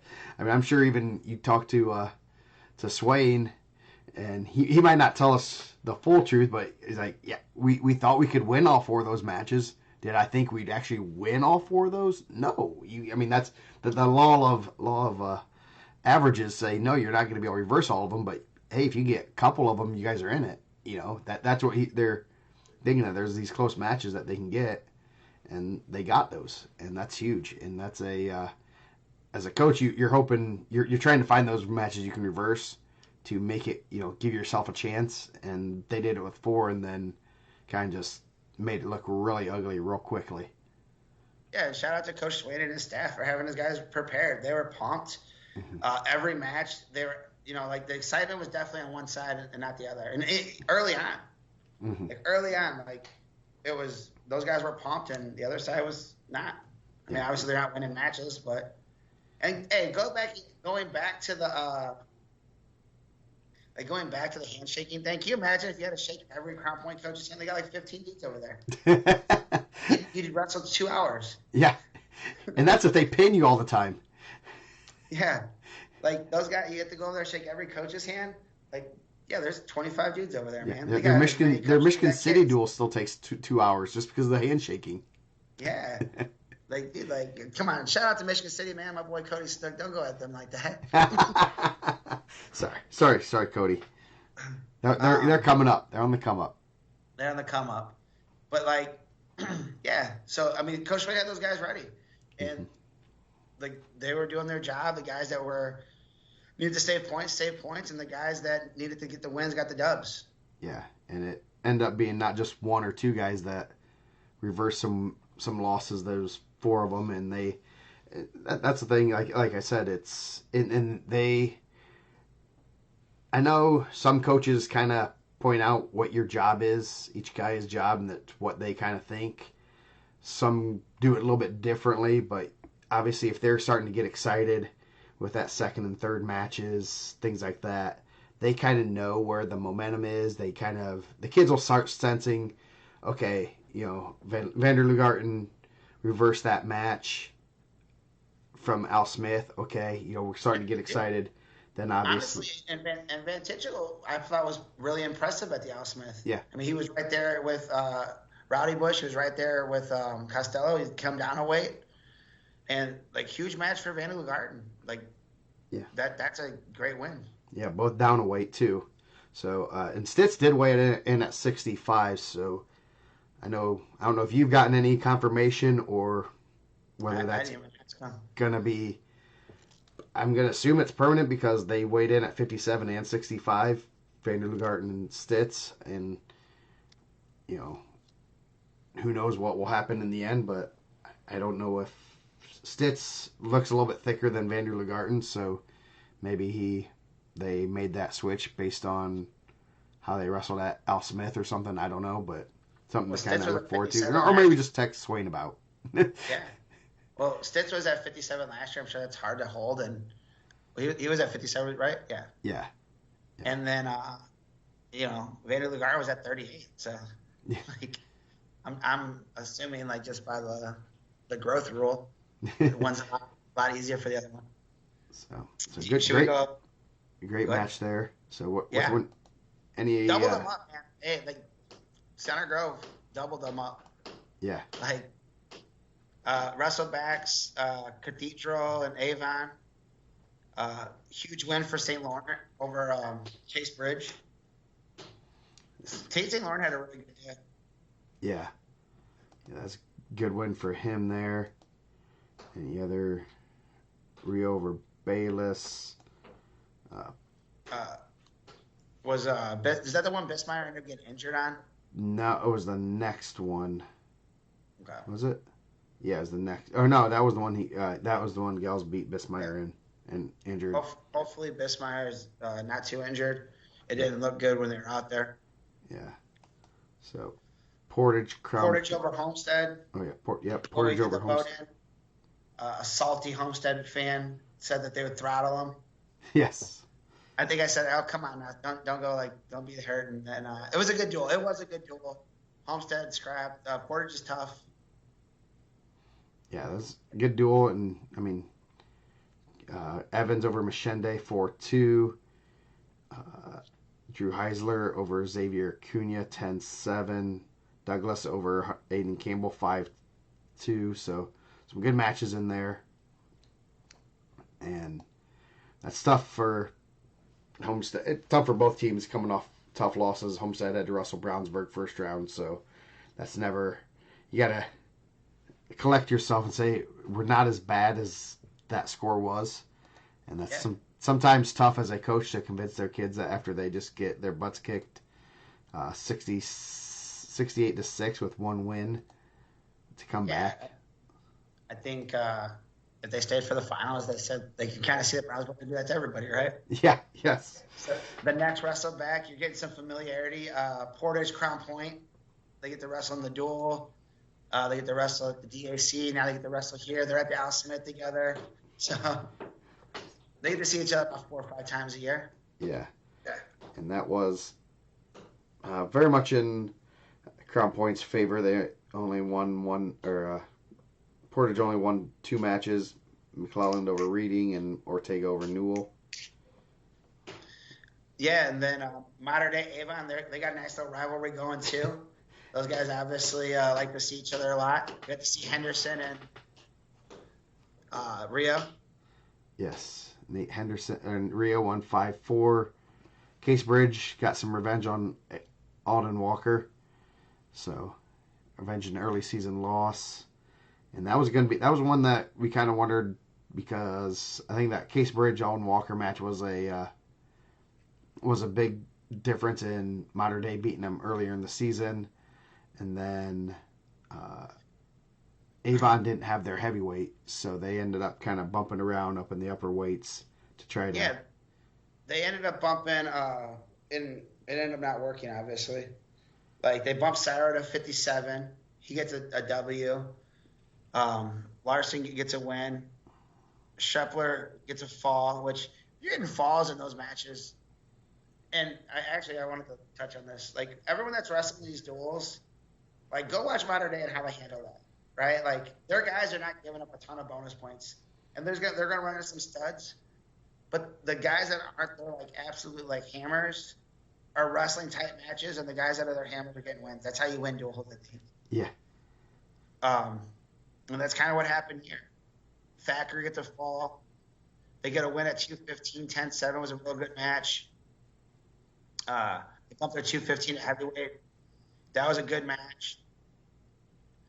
And then you started from there. And then it comes down to like the end when you get Vogler and Chase Klein. Chase Klein's tough, but I mean, you're giving up some weight there, and it's losing 7-0 to put Mater Dei in the championship or the third place match. Yeah. So then for third, you had Crown Point over Mater Dei, 42-14. Genders over Henderson, 4-2. Schaefer over LT Hawkins, 5-3. That's the big one. Yeah, kind of got that takedown late, last double. And then Isaiah Schaefer over Sessa. Any other big ones? I think Sam Westfall ended up being 6, so they threw their backup out at 6. He got a win over Alden Walker. It's pretty tough. Yeah, that's a good one for him there. Obviously, Powers is a pretty solid backup they have in there. Yeah. Yeah, I thought that was a pretty good match. Two pretty good powerhouses, Crown Point and Mater Dei. Yep. Avon over Portage, 33-24. I thought there was a lot of good matches. Shout out to Nate Rio, got his 100th win. Yes, he did. They had all the signs up there. Yeah, they're kind of cheering. I was like, man, why are they cheering? He just tech-falled, someone, and then look up in the stands, and they had the signs for 100. It's always interesting seeing the some kids have like the big posters, some have signs and stuff, and then and you see random pictures of the one kid that someone wrote 100th win in pen, and they're holding it up. He did the Will Chamberlain. Yeah. Yes. In Hershey, Pennsylvania. Okay. Yeah. So congratulations to him. Obviously, he's really good. I thought he wrestled really well all day. I think he had 3 state ranked guys. Yeah. He got Henderson again. Woods was state ranked. There was a qualifier last year for they wrestled first. No, they wrestled Center Grove. Center Grove, then Cathedral, Portage, and Mater Dei. So he had like 4. Yeah, Bayless. Natalie Malone's right. I think once Zaransky gets going, I think that's going to be really good. He looked good the last couple of meets. That's a good win from him here over Aiden Campbell. Aiden Campbell had a tight match with Douglas. Chef over Wilkins. Mikey Ortega and Seth Syra was a really good match. I was surprised to see Mikey Ortega at 150. 11-9. Seth Syra was pretty tough. Yeah, both Ortega and Syra weighed in at 50, but then they both bumped up. So. Yeah. Getting the right weight class, it's tough. Like, when you're on those, like, stacked teams, and he's in an area where it's loaded, right? Yeah. Yes. If you would have to cut. Even the 13-pounder I thought had a really good day. Sam Blanco, Colmeres. I thought he wrestled really well, but 20's state medalist, 26 a 2-time runner-up, 38's pretty good. Also, you're trying to go the other way, I'm sure. So sometimes, like in those stack lineups, you got to kind of get in where you can get in, right? Yep. For 7th, Homestead beat Cathedral. I don't know if leaving on a dub. Yep, and on a W. So nothing. They're the alternate, a late ad. I did think that they belong there, and that kind of proved that they belong there. Yeah. You're leaving with a win. You're not the last team, and you get some good matches. Those are matches they don't get a lot. Yeah, no, that's the biggest thing is seeing that kind of competition, and it's not easy knowing you're going straight into the fire, and then you have to lick your wounds and say, okay, we're not that bad, and so I don't think they lose a lot either. Like, you're going there, I'm sure, in the last couple of years for sure, that they haven't got beaten like that. Like, you're coming away with maybe 1 win. Yeah. I can tell you that's probably been a long time since for most of their matches, that they've only had 1 win. Yeah, shout out to Jake Thrasher, 3-0 on the day. Yep. So then the finals match between Brownsburg and Center Grove started at 65, so we kind of knew. Did you think it was going to be pretty close before we go? Did you think it was going to be a tight match? What would you consider a tight match? Less than 10 points? Yeah, less like right around 10. I thought Brownsburg was gonna win, but I thought it was gonna be a lot tighter than that. Yeah, I'd say max would have been about a 10 to 12 point would be the max I could see it being the difference. I So, definitely, if there would have been betting lines on the point differential and it was 12, I would definitely have gone under. I thought they could get realistically. I thought they could have got 6 matches. Now were they getting six? I know, Ben. I'm sorry, bro. uh, I thought they really realistically got 6 matches. Now were they going to get 6 bonus points? I'm not sure about that, but I thought they could have got 6. Yeah, yeah. Yeah. As in Center Grove could get 6. Yeah. Yeah. I'm glad I didn't say CP because I think they would have been trash talking me. I'm glad it was you. Like they, for some reason, all my Crown Point friends think that I'm a Brownsburg lover and that like I'm the biggest Brownsburg supporter, and everyone in Brownsburg thinks I represent Crown Point High School. Wait, So they've seen the pictures of your softball team called that's just the our name. Bulldogs, and it looks exactly like Crown Point. I'm just It's saying. the name of our team, right? Actually, I didn't even know Lowell was like football rivals with Crown Point. So I live in Lowell. We go to Andrean, we're softball rivals with Crown Point. Like I'm probably the least like Crown Point supporter in other sports. I like those guys. So, So I don't win, man. I support Homestead, bro. oh, I don't. I mean, I can give you some breaking news. sure. I guess someone's listening to us. We got a few. Stitz will be back down to 57. Congratulations. So, yeah. So, hey, we get breaking news on here. I mean, I guess sometimes you just got to text the people. There's a handful of coaches that will be straight up with us and say, yeah, he's going back down, or oh yeah, he's staying up, or doing what, or he's having his leg sawed off. He's not going to come back this year. So some will say, nah, he's coming back. We got a doctor's note. So, so anyway. Bro, come on, Ben. We're gonna hold that. We're gonna hold that to the end. Yeah. Yeah. So they start off at 65. Good spot for Center Grove, right? Yeah. Like go. Stitz gets a tech fall. Weems gets a fall. Obviously, we talked about he didn't get out of the first period.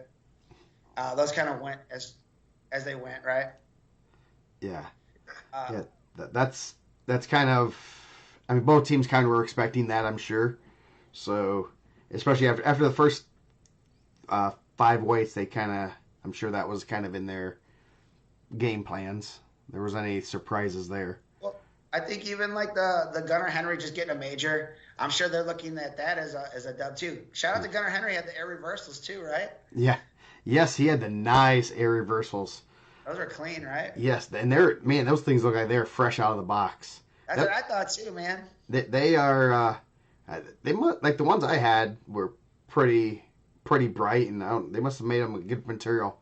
And so yeah, they look good with the Brownsburg singlets too, because I mean they are straight Brownsburg purple. Yeah.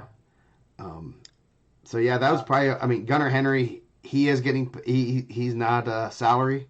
I don't think he's salary. I think that's a new one we got to use. If they pin a lot of people their salary, maybe Weems could teach him how to pin some people. Man, he's really good too. Yeah. I'm actually surprised he doesn't pin more people. Yes. The only thing he can pin, from what I've heard, is stickers. and he still has a tough time doing that. I think from the distraction that it took for someone to distract me, it took him way longer than it should have. Man, you think it's gonna fall off? They're already kind of feeling. Caden Brewer gets a fall. Maximus Forrester gets a fall. So now at that point, it's kind of rolling how they thought it was going to go, I'm sure. Mm-hmm. Then Daniel Brown. Dude, we kind of said it, and everyone was like, all right, sure. I was like, Daniel Brown's kind of had Trayvon Ducking's number. I think he's won maybe the last 5, maybe 6 in a row. And then gets a pin, which I did not see that. No. And then, I mean, yeah, now it's I thought that 18. I thought it was gonna be a win. I didn't have a pin in my score. Yeah, so then it's 17 to 16, and you're like, oh boy, after what Center Grove just did to Crown Point, you're like, this could be very interesting. And not like trash talking. So if it comes off as that, like feel free to text Joe and tell him that I'm a jerk. Even after like Brown got the stick, I don't feel like they had that same energy as it did when they were getting the dubs against Crown Point. hmm Like I didn't feel like they were celebrating the same way they were celebrating like when they were getting those wins. Yeah, Yeah. Like it just I don't know. It was still quiet. Like he got up and kind of like threw his hands up, and I was like, oh yeah, like, and everyone just kind of like gave a little. We were talking about golf claps, yeah. just like a little. Maybe it's more because they had the experience of wrestling Crown Point a couple weeks earlier, and they kind of knew where they had game plans for those matches, and I'm sure they had game plans here, but once you get, it's a little bit different in this situation. So, yeah, then Bell over Thrasher by pin. That kind of stopped the momentum. 120 was a really good match. Yeah. Well, a 13. Like I thought they saved some points there. Thrasher just wrestled well, and Bell's really good. Yeah. The stick. Malone and Dickman, good match, 3-0.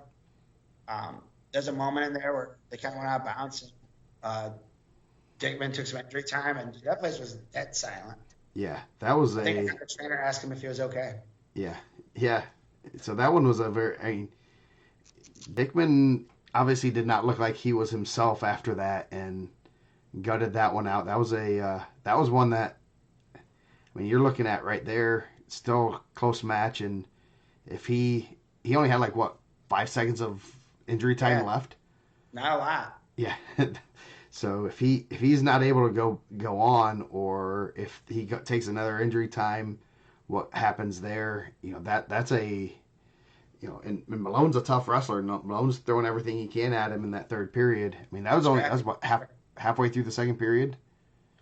Yeah, something like that. So that was that one when you're looking at, that could have been a 9-point swing easily if he didn't. I mean, 5 seconds away from a 9-point swing, basically. Yeah. I mean, and shout out to Reverend Dickman, toughed it out. Yeah. Stayed in there. I mean, Malone is tough, man. He's third place for last year. He's the rabbit hunting and squirrel hunting champion of the world, according to his Al Smith paperwork. We've seen the pictures too. And I got picture confirmation. There was a lot of rabbits in there. The rabbit population in Monrovia is much lower. In Greenwood, I guess. Yes. So good match, but I mean it's tough, right? Yeah, the 4-hour break I think was tough too. Like that's a long time. Yeah, that's a long time to sit around and not do anything. Then what? 126. He gets hit for an unsportsmanlike there. I don't know what was said. Like it wasn't as quiet at that point, so I couldn't hear what happened. But I seen him like kind of, there was a little chirping, which again I don't know if they went and shook hands afterwards. Maybe I didn't really watch that part, but I did watch that Fisher go over there, hit him for a team point. So it ends up kind of feeling like a major. Yeah. Yes, it was basically a major there.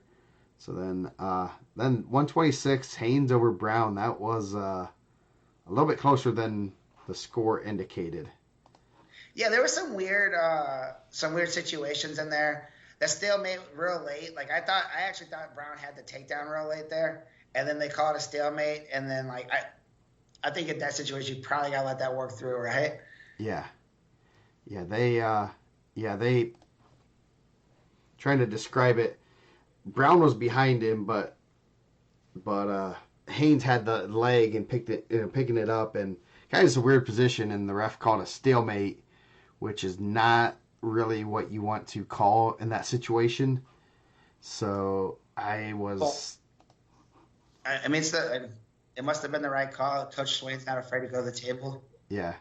I don't think he went to the table for that. That was a tough one, and then it really was a 4-3 match because Haynes got a takedown and 3 near fall at the end, so it wasn't really 10-3.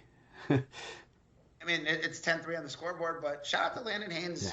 Uh, I don't think I'm breaking news. He probably had a pretty tough December. Yeah. I would say December wasn't a great month for him, and they're wrestling probably one of the tougher schedules in the country, maybe. And so I know they were talking about kind of getting some confidence back. You wrestle Henderson tough, get a dub against Homestead, then beat a top 5 guy in Don Brown, who was just 4-3 with the guys ranked number 1. Yeah. So really good weekend for Landon Haynes. Yeah, so that's good for him. Then Hockaday, Tech Fall over Eddie Goss. That was a really big surprise. Obviously, probably expected Hockaday to win. I probably would not have Tech Fall right now. Yeah, I thought major. I know. I don't think we're breaking news here either. Jake hasn't wrestled a lot. He's been injured, or he maybe still is injured. I don't know. He didn't wrestle like he was injured this weekend. No, he didn't. If that's him at whatever percentage you want to put next to his name, that's pretty scary. Yeah. Whatever percentage he's wrestling at right now, even if you want to say conditioning wise, that he's murdered 2 Tech Falls and almost another Tech Fall. Eddie Goss got 3 medals, right? Yeah. Pretty good.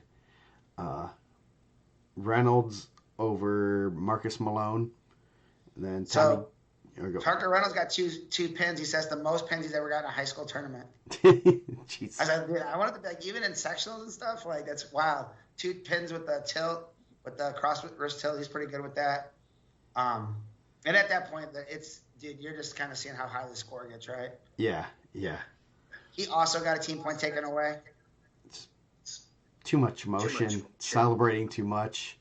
Yeah, he's like, should I go apologize to the official? I'm like, I don't think so. He kind of gave you the punishment for it. Yeah.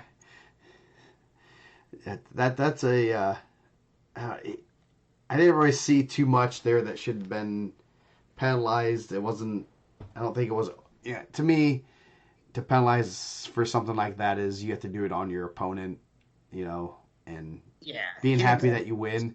Heck, he got 2 pins in a day. That's the first time forever that he can celebrate, can't he? Yeah, I mean, he just gave him like a little sleeping thing. I don't know. Yeah. I don't know. Maybe I'm a bad sport. It sounds like I didn't shake hands, and now I'm all about celebrating. Don't celebrate in someone's face, but I know what I'm changing your subtitle to. Yeah.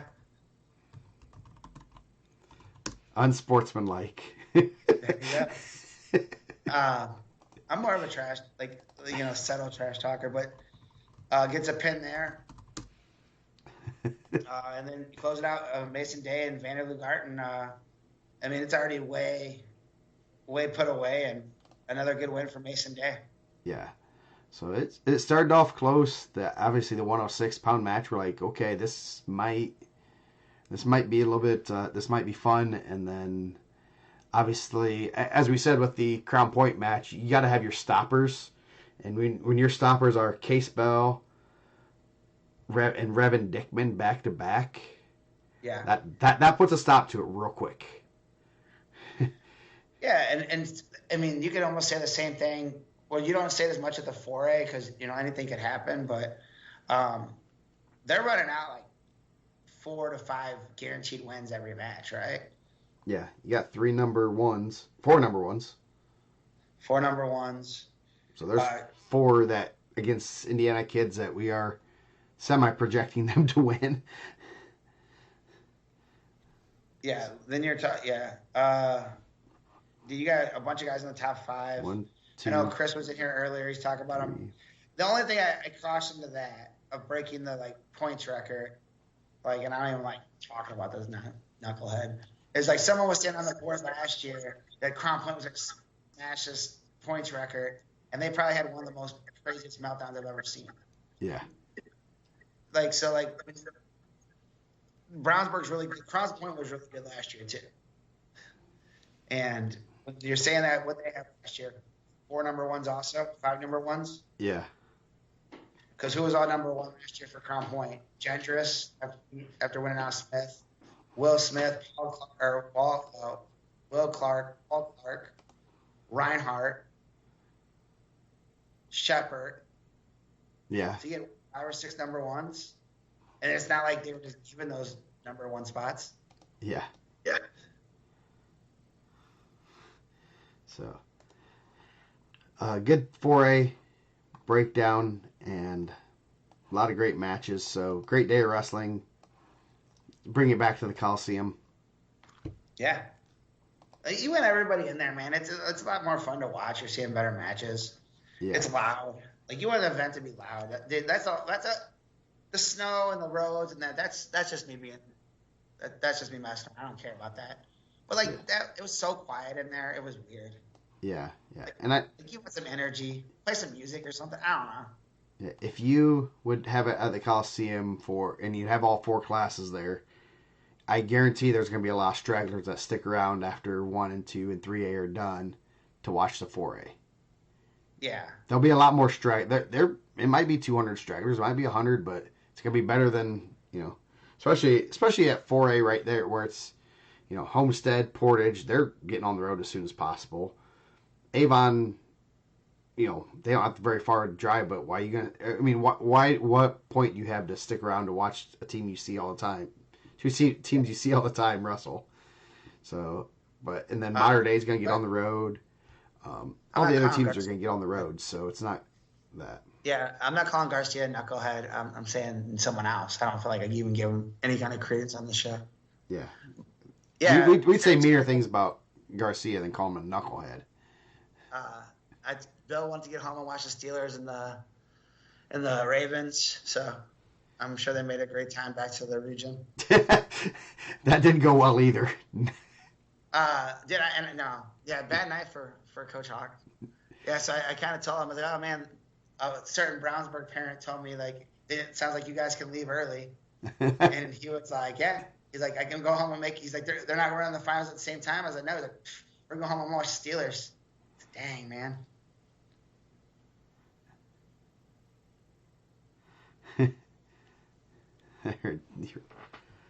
we can do a spotlight at the Coliseum.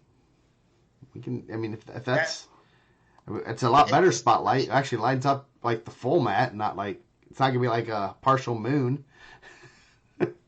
We'll center the mat in the Coliseum, and we'll use an IndianaMat mat. Yeah, I don't know, man. Like, did the spotlight make it a better event? No. Nah.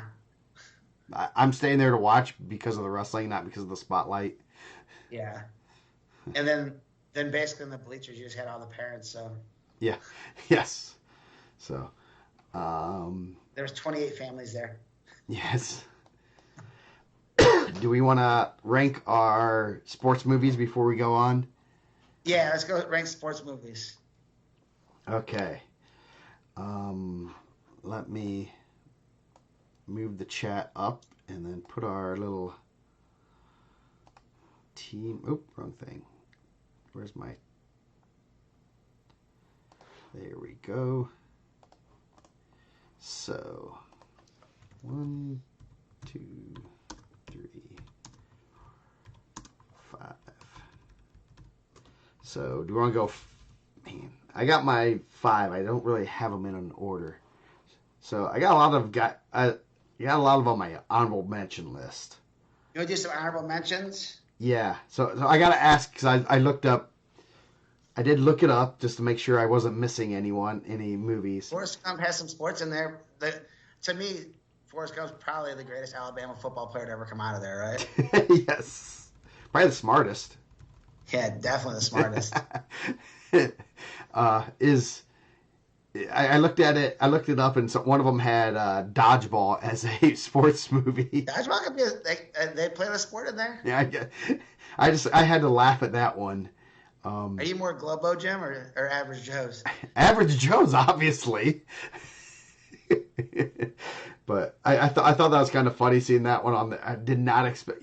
That was not one I kind of envisioned as a sports movie, but I guess it's the underdog story, so. It is. There are some couple wrestling movies. Should we do honorable mention at the end? We'll do honorable mention afterwards. We do our top 5, and then we can give a couple honorable mentions. Yeah. Do you want to go 5 to 1? Okay. Go ahead and go with your first one. My number five, Yeah. I'm going with Happy Gilmore. Ooh, good one. I like Happy Gilmore. Anytime I go to a driving range, I'm definitely throwing at least one Happy Gilmore swing in there. I did some Happy Gilmore quotes the other last week when we were in uh, Florida, and we were golfing at this the Pop Stroke Golf, and it was kind of fun. I made some Happy Gilmore references. I'm pretty positive Rocco had no clue what it meant, but you can always do that. So, man, my number five. um, I got a top five. This is gonna be hard. Oh man, I don't want to put any of them five though. I'm gonna say Happy Gilmore also. Ah, I'm gonna. Yeah, dude, we should have went Bloodsport. Bloodsport, Mighty Ducks. Yeah, I like Happy Gilmore. I just don't. Yeah, it's a great movie. There's a second one coming out, right? I do. I've seen that. I'm excited for that. So I don't think we're gonna be too far on the same on the. There might be one more. I think I'd say we'd probably have the same, maybe. Okay. My number four, Benny already said it. Major League. Major League. Love Major League. That's a great movie. Yes, I had a lot of baseball movies on my list, and then that was on my honorable mention. I'll say that much. So Major League 2 also underrated though. yeah, yes, the money. That's a great movie. My number four is going to be Rookie of the Year. As a Cubs fan, that has to be a it has to be a top five movie. Hato. Yeah. And my ending, Hato hits a bomb. Yeah. Every time I watch Rookie of the Year, I just think of Ogre hitting nukes. Yes, that's a good one. I have to go with as a Cubs fan, and it's Cubs convention week, so yes. What's your number three? My number three, Friday Night Lights. I like Friday Night Lights. Anytime someone tells me they're going to wrestle with an injury, I just think of Boobie Miles trying to go out there, get his knee tore up. Yes, that was on my list. That was a great movie, especially at the time when it came out, and that was a really good movie. My number three, Rudy. Man, I have Rudy on my honorable mention list. That's I feel like you're playing to the fans now. It's that time of year. No. I'm sure I've said this before, but my nickname in high school was Rudy. I didn't know that. You didn't know that? So it was mainly because the one time, it was my sophomore year, we were playing like a JV game, and the coach kind of jokingly said, "Hey, I'm gonna go put you at nose tackle." And I weigh 115 pounds or whatever. And I'm like, "Yeah, I know what to do. You just line up here, do this." So he's like, "Nah." And I'm like, "Come on, do it." So he puts me in. Like 3 plays later, I recovered a fumble. And so then since I was already a big Notre Dame fan, they started calling me Rudy. And then I thought you were gonna tell me that you caught a touchdown or something. No, that wasn't that exciting. But then I got I got promoted to a nose tackle, which that probably wasn't the best thing. No matter No, what. how big were you? What? How big were you? I was about 130 pounds my senior year, so yeah. Even for a 2A school, that was kind of small. So you guys didn't stop the run very well. No, I didn't start. Varsity wise, like my senior year, I didn't play a lot of football. I practiced a lot. So, They always say like in Rudy, there's like two parts where everyone it just depends who you are. Like some people say, okay, like when he gets in the game, like you're really that's like the exciting part, right? yeah. For me, that's what I'm like, oh, that's really cool. But they also say like a lot of people like when he gets into college in the last one. Yeah. The last chart. The rumor is, well, actually, I've seen some clips about people talking about the movie, and it's very well elaborated. and a lot of Yeah. stuff didn't happen. So that's Joe Montana, man, Joe Montana says that. yes, Joe Montana does not like Rudy. They made Dan Devine the villain. They said Dan Devine wasn't a bad guy. Yeah. The Rudiger is a pretty prominent wrestling family in Providence. They won a lot of state titles at Providence Catholic, Oh, nice. early 2000s. So, what's your number 2? My number 2, Moneyball. Love Moneyball. Watch it all the time. Yes, that's a great one. I like that one. My number 2, I'm going to stick with baseball. I'm going to go Field of Dreams. Man, I used to really like Field of Dreams, but now it just puts me to sleep. It is. But it's really good. It's kind of a slow movie, and you have to be mentally prepared to, because it kind of goes slow. But yes, great movie. And I don't know, baseball movies are. I don't know why they make better baseball movies than any other sport, really. Man, there's actually my number 1. Like, we're doing a wrestling show, Vision Quest. I feel like I like Vision Quest. Yeah, me too. So, but man, there is one more movie that I feel like one more like sport genre that I feel like they do better movies, and it's on my first honorable mention. Rocky, boxing movies, they do a really good job. Yeah, yes, Rocky, the whole, however many million they made of those. Yeah, they made 5, and then they make 6. Yeah. Then they make Creeds, Raging Bull. Yeah. You know, a lot of good Rocky, a lot of good boxing movies. What's your favorite Rocky movie? Rocky 4 when he fights the Russian. That one was a good one. Not Rocky number 5 where he fights Tommy Morrison in the streets, is it?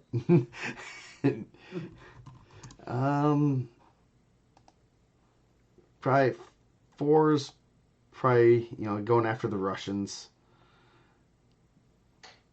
Yeah, I don't know. I mean, they all have their strong points, but yeah. I couldn't believe whenever Ivan Drago killed Chubbs. Killed Chubbs. Chubbs. Are we mixing Rocky and Happy Gilmore now? So yeah, some of my honorable mentions, The Rookie. I don't know why that movie just like kind of gets me every time. The pitcher that coaching his high school team and then throws 100 and gets to the league. That's always a good one. Remember the Titans. Yeah, I had to Remember the Titans at my honorable mentions. Yeah. A couple of the wrestling ones, Win-Win. If you haven't seen that, that's actually kind of a really well put together. Paul Giamatti, right? Yeah, really well done movie. And I was like, man, I know I'd watch it, so I had to watch it. It's like I kind of forget a little bit of the plot line, and then I watched the trailer, and that's good. Foxcatcher was kind of a weird. That was because we saw that in Munster in Chicago. No, you went to Chicago to see it. We seen Coach Tessa there too. Yeah, that was just a weird movie. So Slapshot's a good one too. Ron Davis, yep. Yeah. And then Natural's good. I mean, there's a ton of Miracle's a good one. Yeah. King Richard, I like King Richard with Will Smith about the Williams sisters. Sandlot, obviously. We could have probably done a top 10 on sports movies, I think. So The Wrestler, yep. The Wrestler.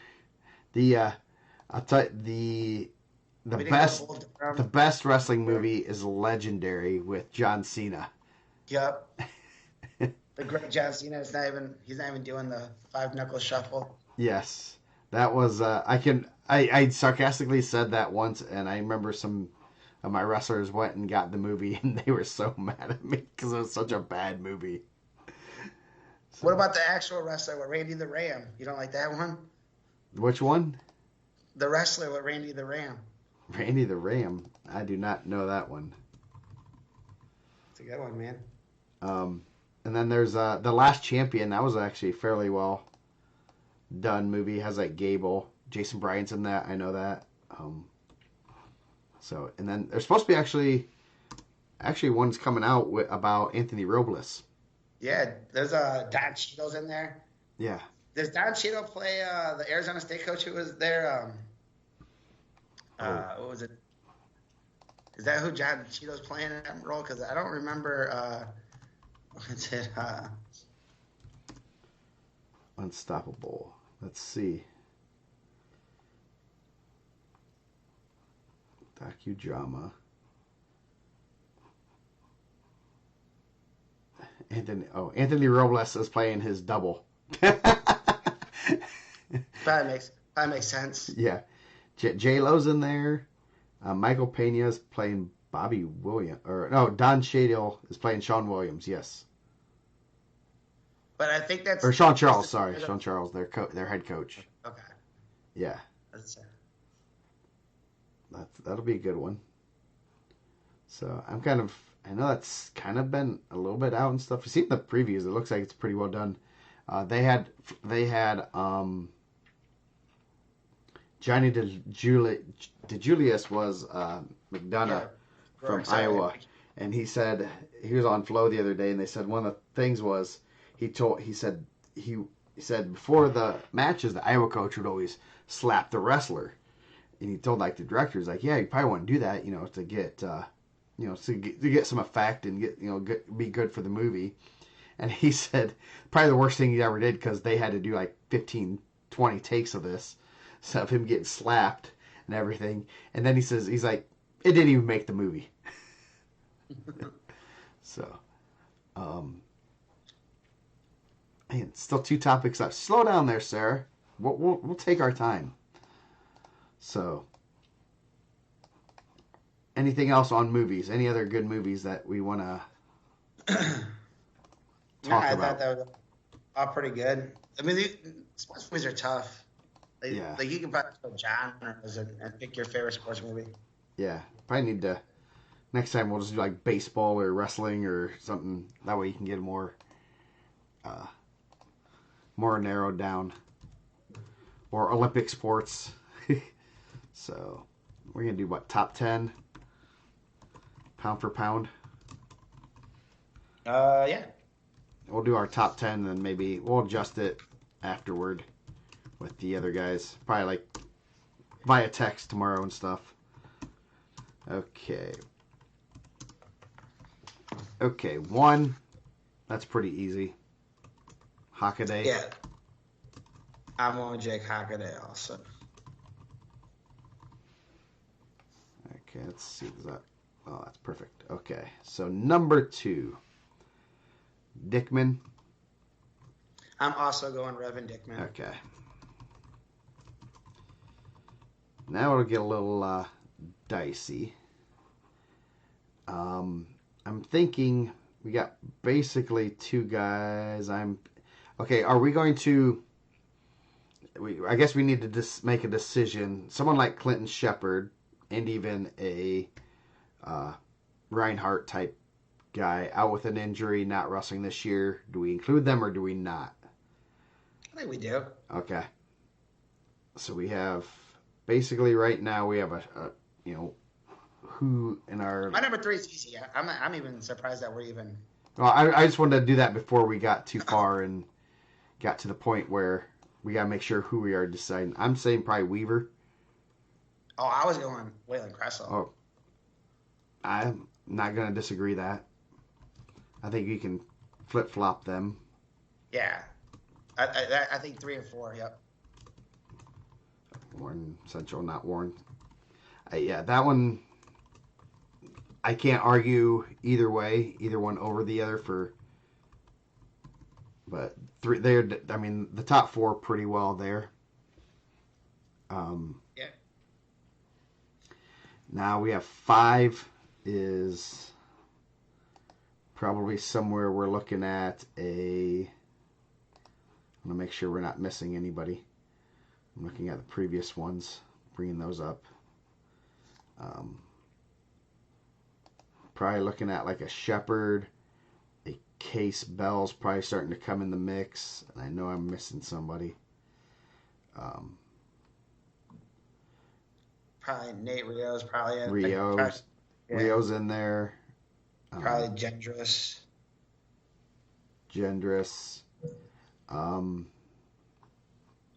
probably, man. So you're looking at Shepherd. I'm probably gonna lean a little bit more towards Shepherd, mainly Yeah. because he has the state placement plus the Fargo title. The Fargo title kind of. Yeah, I think that's pretty good. That's where I think I was going. Okay. Number 6. This is basically going to be between Rio and Bell, I think. Yeah, And that I one, think. Go ahead. man, that's a tough one. Uh, Uh, I mean, I don't know. I mean, like, I feel like recency bias, um, and this was like the thing where they were putting like locks. I think Bell's really good. Like, yeah, obviously, he had won a state title. He's got a lot of national accomplishments. Third at the Ironman. yeah. Third at the Ironman's probably trumps the longer resume, basically due to being older. That's a hard thing to you're kind of comparing resumes, and this is kind of how we are doing this. Is like, what's their resume? Geez, Hakadi. Um, and that's kind of hard. So, but, geez, I almost put Brian Bell. uh, that's kind of where I think that kind of says, okay, that cements you in a good spot there. So, Yeah, and then I go Rio. yeah. And so that's our top 7. That was pretty decent. Easy. I thought that was easy.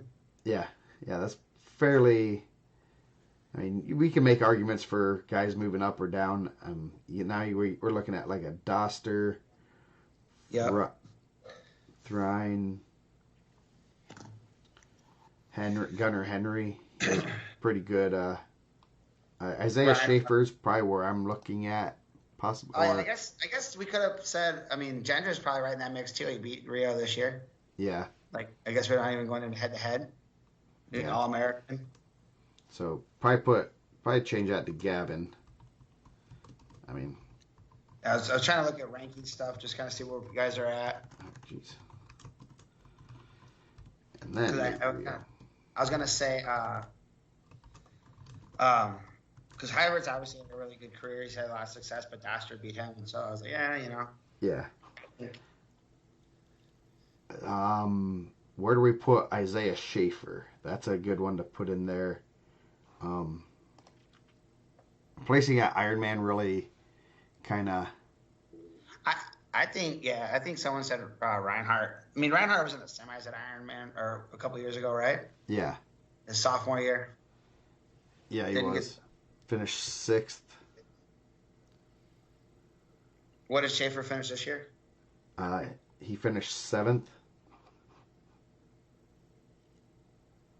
So I mean, he was 7th there.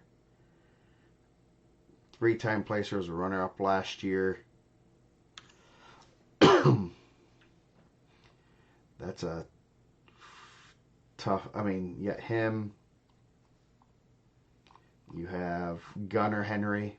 I think probably Henry's probably the next one with a little bit more national success. He's placed at Super 32. Yeah.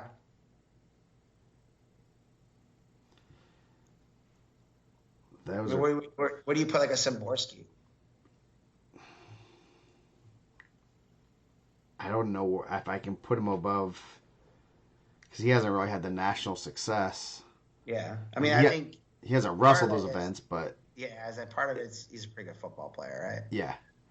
So it's like saying like, I mean, Will's an All-American as a sophomore, so I mean he did have a Fargo All-American, but after that, like when he was probably getting better, like he wasn't wrestling those events. Yeah, and he placed twice at Ironman too, so that was. Yeah. I mean, Simborski didn't wrestle Ironman. Obviously, he was a little banged up and stuff from football, but it's hard to. I think he's good, but you can't really put him in a spot. So I'm saying it's probably between Gunner, unless you're seeing somebody else, and Schaefer for the last two spots. Yeah, I'd probably lean Gunner. um, And then I think Schaefer is really good. I do, but like obviously I have Stanley ranked ahead of him. yeah, Like I know I catch some trash about that. Um, I mean, yeah. Do we put Stan? I mean, would Stanley? he took. I mean, obviously he took fourth. He didn't lose it to Davino, but Davino's the champ in that weight. I mean, however people feel, Davino's probably the champ in Indiana too, Yeah, and he's probably the champ in Ohio, and he's probably the champ in Michigan. probably about 49 of 49 states that have state titles. so, Hartle Road won Greco, which is a little lesser than the. Yeah. That's the biggest thing, and it was Cadet Greco or 16U Greco, which is not always as. I mean, I know Sarah's advocating for Nate here. I mean, Gavin beat him heads up. Like, yeah. Even in a pound for pound, you got a head to head's going to be a big one, especially if it's from a month ago. Yeah. So. I mean, if it was last year, I probably would have went the other way with it. Yeah. Maybe. If it's a month ago before they wrestled, I'm probably.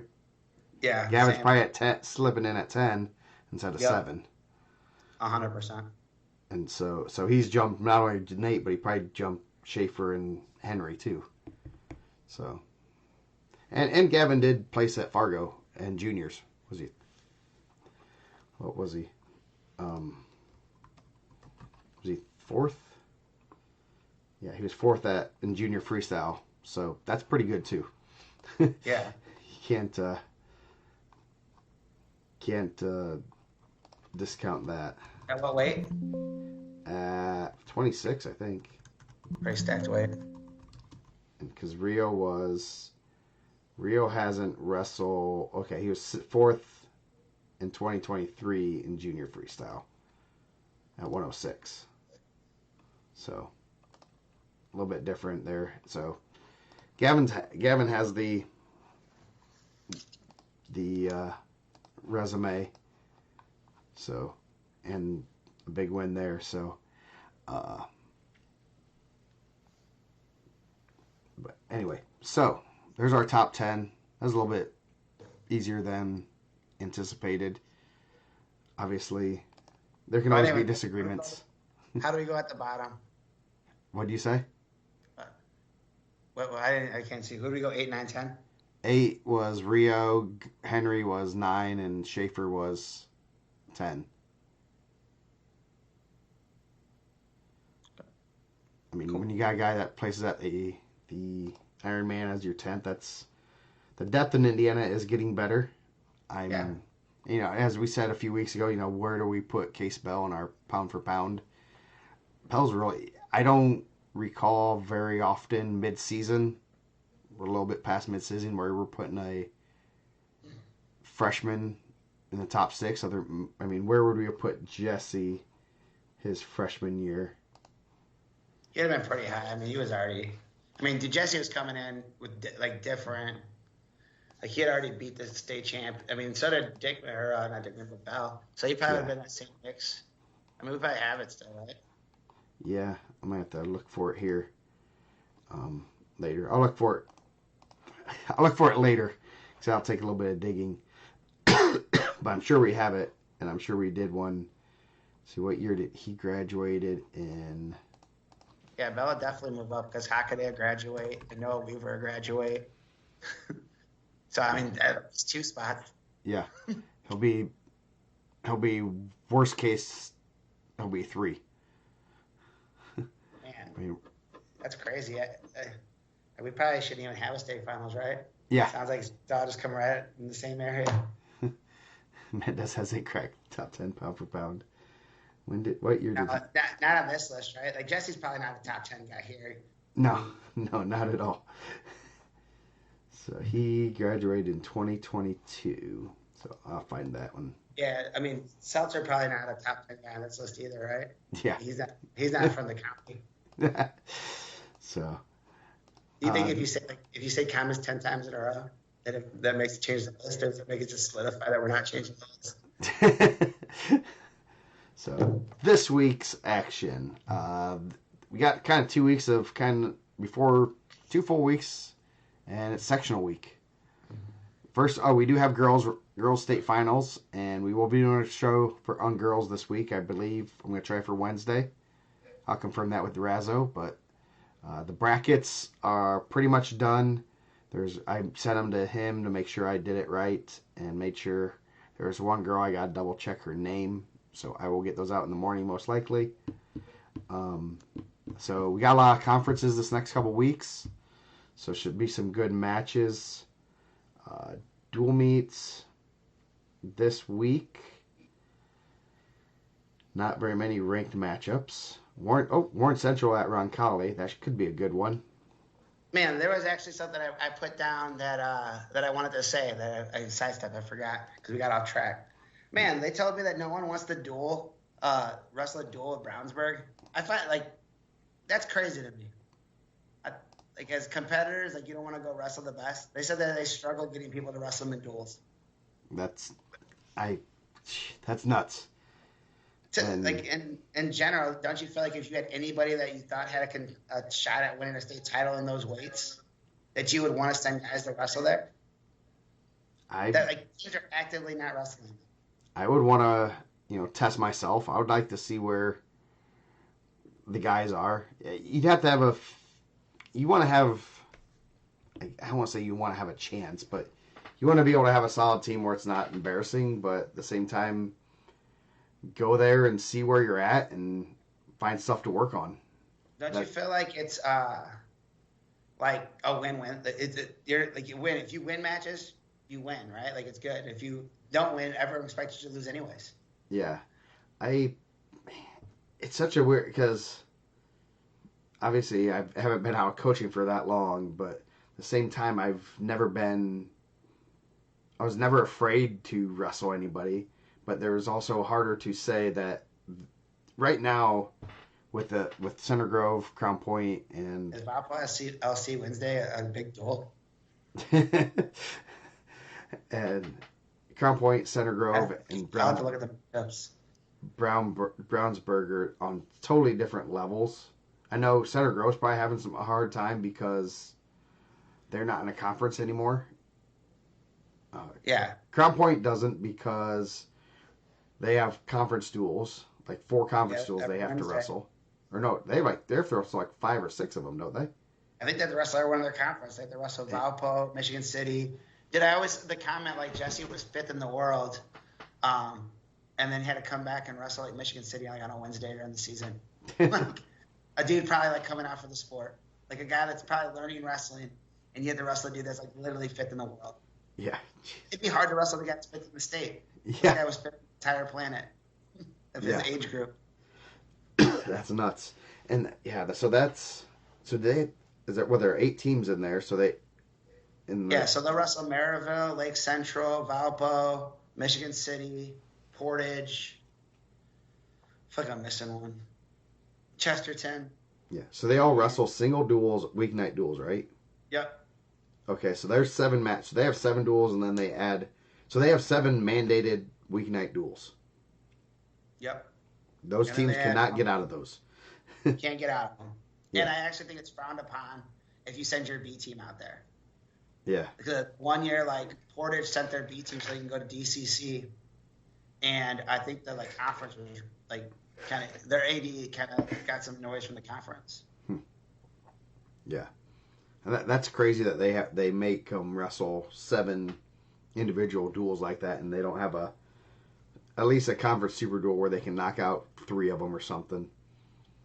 I think you can. I think Hanover and Lowell are wrestling on Wednesday. I think their conference has a triple duel. Yeah. The same day as the Carnahan, it was Andrea, Lowell, and KV or something. Yeah. A lot of conferences do that, but the DAC doesn't. That's what I'm saying about the DAC. It doesn't do that, which is kind of... And that's kind of what I was Brownsburg's in the conference, right? Yeah, but they don't have to wrestle anyone in their conference.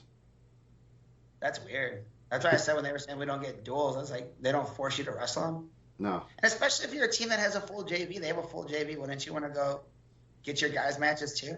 Yeah. Even your back, at least you can build that. Use that as a program builder. Hey, we beat them in the JV. We can beat these guys. So Yeah, I'm not saying like whoever's like Turkey Creek. I don't even know. Like if Turkey Creek was one of the smaller schools, I'm not saying schedule Brownsburg on a Wednesday, but if you're like a pretty big school that has a full varsity and varsity too, they should. yeah, that's nuts. And it sounds. Yeah. Dang, Eric out here load managing like it's the NBA. I'm losing respect for him. It's not. They're not sending their JV. It's just their varsity too. I didn't know we were load managing wrestlers now. Okay. Okay, LeBron, take the night off. MJ wouldn't have did that. Jesse would have took the night off. Jeez. Yeah. So, yeah. Anyway, Warren Central at Roncalli. That'd be good. Yeah, so you got some good matches there. Cressel, MJ Morton could be a big one. So, Donald Bowie, Jack Richardson. Yep, Bowie Richardson. Gavin Kemp, and Dylan Wills. Yeah. There'll be some good matches there. Let's see. Perry Meridian at Cathedral. Could be a good match there. Harrison at Zionsville. Crown Point at Michigan City. Depends on, are they going to take their varsity 1, 2, 3, or 4? Since we can't call them JV, we'll just call them varsity 4. Eric just said they're load managing. They're sending their varsity 3. Okay. Mishawaka, Wawasee, Chittard, and Hamilton Southeastern. Adams Central at Delta. So the battle of 1A and 2A runner-ups. That'd be good. Yeah, there should be some good matches there. I mean, that one could be real good. No ranked matchups, but some potential matchups going on there.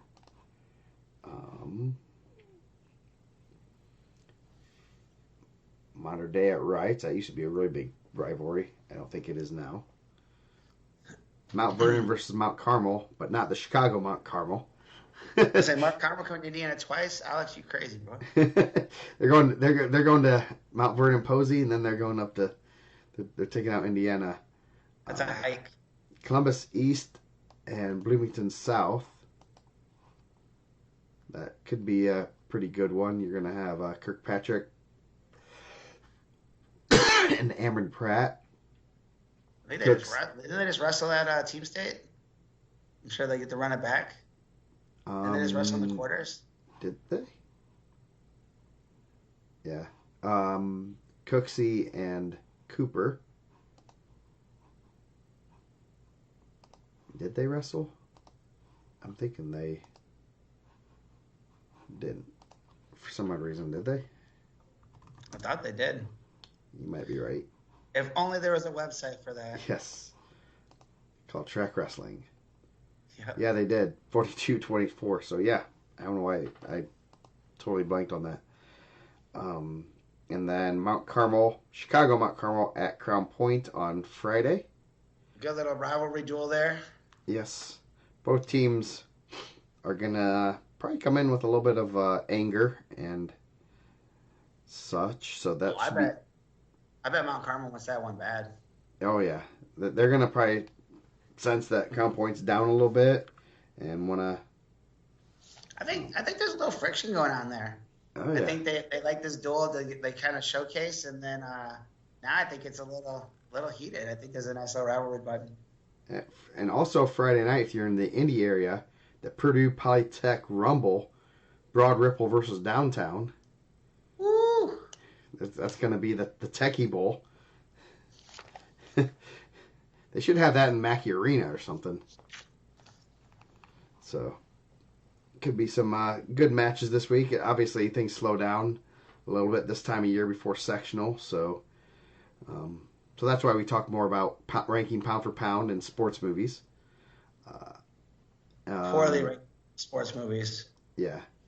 So not really many multi-dual tournaments. You got some conferences going on. The Circle City Conference. You have Polytech, uh, Chittard, and Roncalli are all in Brebeuf and Guerin Catholic. So that should be interesting. Have some good matchups there. Um, I don't think Conference Indiana has duels. I'm gonna have to double check that. But Conference Indiana, you'll have Bloomington South, Columbus North, Bloomington North, Southport, Terre Haute North and South. Is Perry Meridian not in that conference? I thought they must be in a different one. It's Mid-State that they're in. Never mind.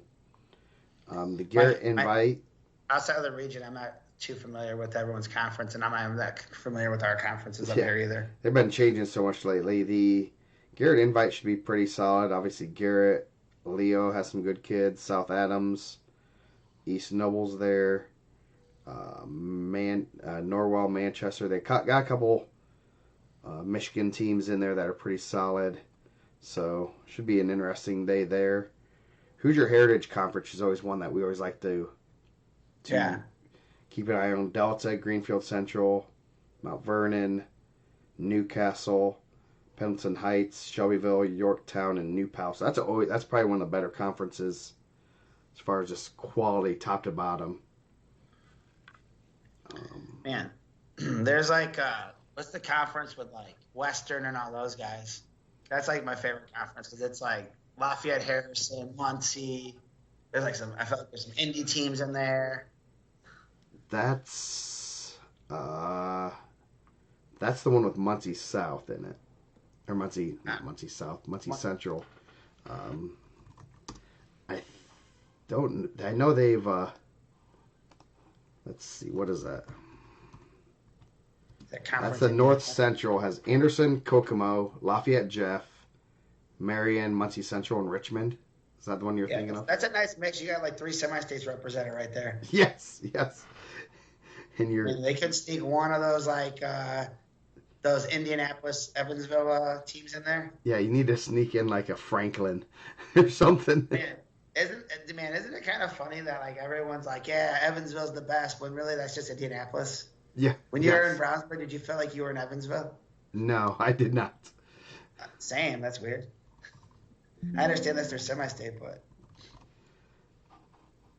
okay. Harrison.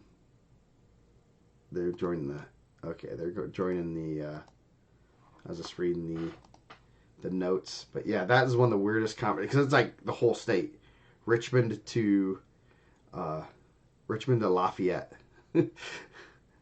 Yeah, I think it's a cool conference. I like that. Yeah. So you also have the Adams Central Invite. You have Adams Central, Cowan, Homestead will be there. Prairie Heights, Huntington North, Dwenger, Southwood, the MIC, Lawrence North, Ben Davis, Lawrence Central, North Central, Pike, Warren Central. Yeah. Harrison and McCutcheon used to be in that conference too. Okay, that's what I thought they were, but they got out of it. They didn't like to travel. Is Mike frozen? Oh, Mike has frozen on me. Come back, Mike. Fun times with technology.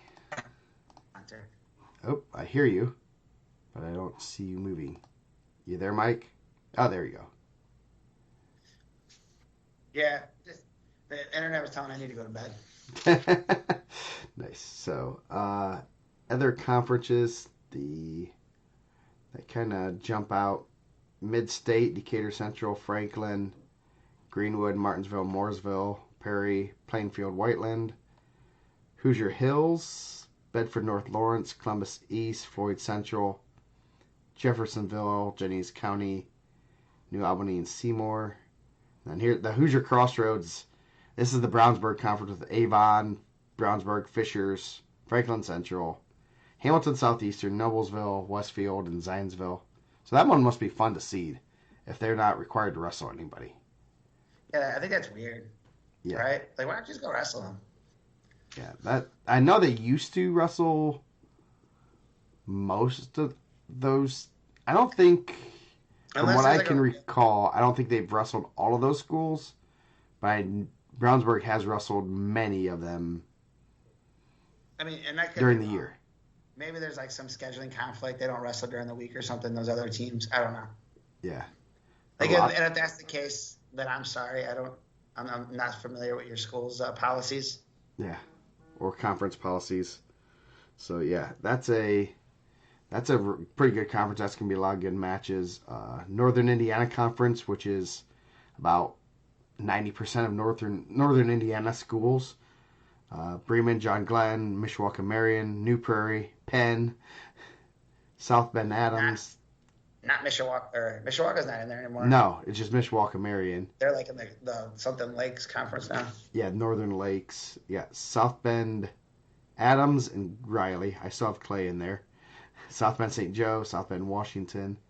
So it's a I good wonder if they'll change that conference next year when some of those other South Bend schools fold up um or not close. I guess I don't say fold up makes it sound like worse. yeah, possibly would not surprise me. Southern Indiana Wrestling Conference will have a bunch of Southern Indiana teams, Milan and Switzerland County. Um, I already talked about the AC Invite. The Hoosier Conference isn't too bad. Usually, you got Hamilton Heights, Rensselaer, Tipton, Twin Lakes, West Lafayette, and Western. That's usually pretty solid, That's small, a cool conference. Yeah, that's split too. They got three different semi-states represented there too. Oh yeah, yes. So Central Indiana, they like to spread the wealth. So those are the big ones. Well, Northwest Crossroads, Hobart and Lowell will see each other again. I'm sure they'll explain. They'll get the. This will be the round 3. True Yeah, victors. there you go. Tiebreaker. Yep, and then Adjustments and readjustments, right? yeah, and then the uh, Duneland, which is always a good conference. Chesterton, Crown Point, Lake Central, LaPorte, Maryville, Michigan City, Portage, and Valpo. So Shout out to Maryville for winning the Lake County. yeah, that's won the county. Now they're winning they're going after the conference. So A and then little bit tough. obviously Girls State will be going on Friday at the Cove. Pepsi Coliseum. No, it's not. It used to be. It was changed to the Covella. I don't even know what it's called right now. Did they seed it? Did they seed the girls' brackets? Corteva Coliseum. No, they didn't seed it. Same bracket format as IndianaMat or as Boise State. So It could be IndianaMat. yeah, we could seed it. But yes, I have my brackets right, the ranked brackets ready. I just gotta check on one name because Razzo said one person he has never seen her listed with a different last name, so I'm gonna probably find a way. Hopefully, it's a coach that I have contact with. Like, what's the real name, so that we can have it proper. It's not even it's Boonville, of course. So I'm gonna have to. He's like, I haven't seen her name listed as that until sectional. So Boone Vegas. yeah. So I don't know that maybe she changed her name. We had someone change her name like sectional wise too a couple years ago in boys. I think there was like an adoption or something like that. So, um, could be lots of different reasons to change a name like that. So I don't know. Whew. So we got through the last few things pretty quickly. Anything else we want to talk about? Any other rants? I'm about to rant it out, man. I think good team states. I thought all sites did a really good job. Really excited. All the duels came down to the end. I know. I still like to see the round robin part. Maybe we don't have to do the lights off if you get to wrestle everyone 3 times. I guess we bring that up because that's only been discussed privately, but we should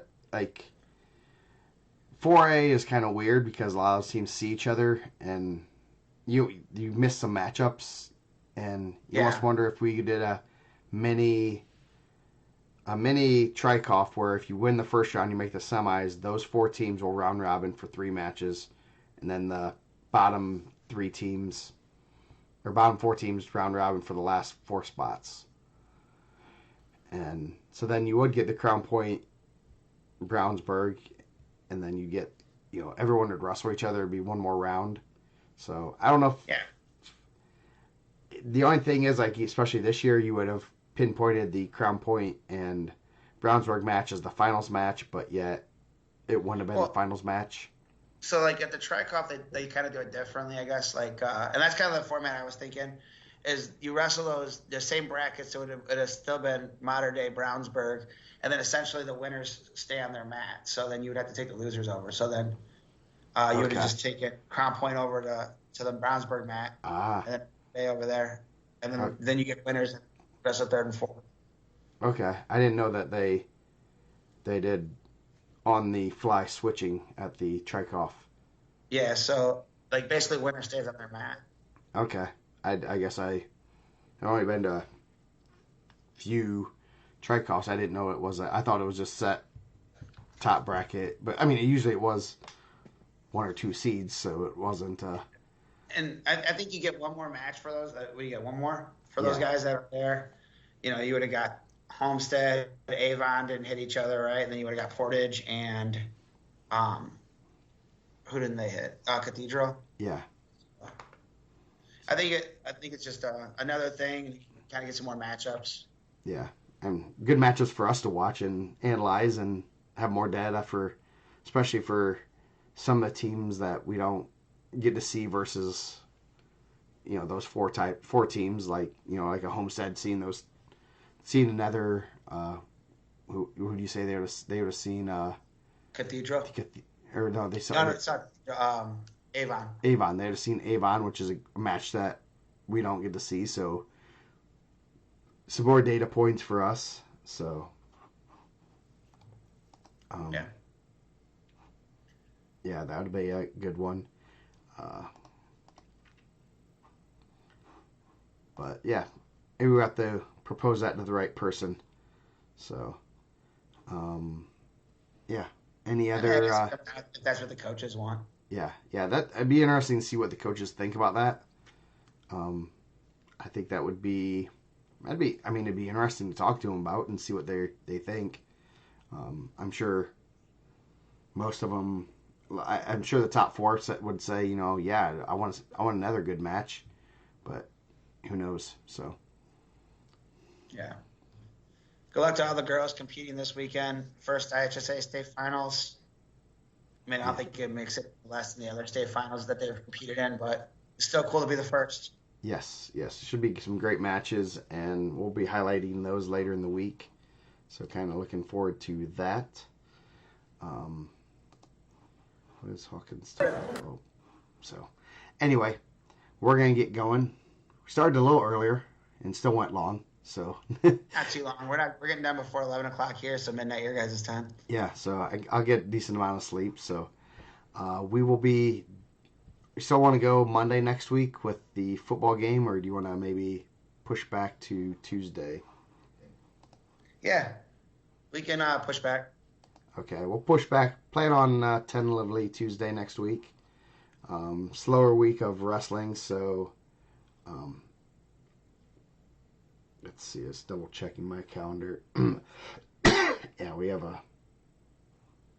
don't have anything going on, so that should be good for me. Yeah, push back to Tuesday next week. I think a lot of people will watch the football game, especially because 2 semi-local teams are playing, and we don't want to. You guys can watch football instead of us. So, and things are slowing down a little bit, but we'll still have lots of stuff to talk about. So, with that, we're gonna get out of here, guys. See you guys next Tuesday.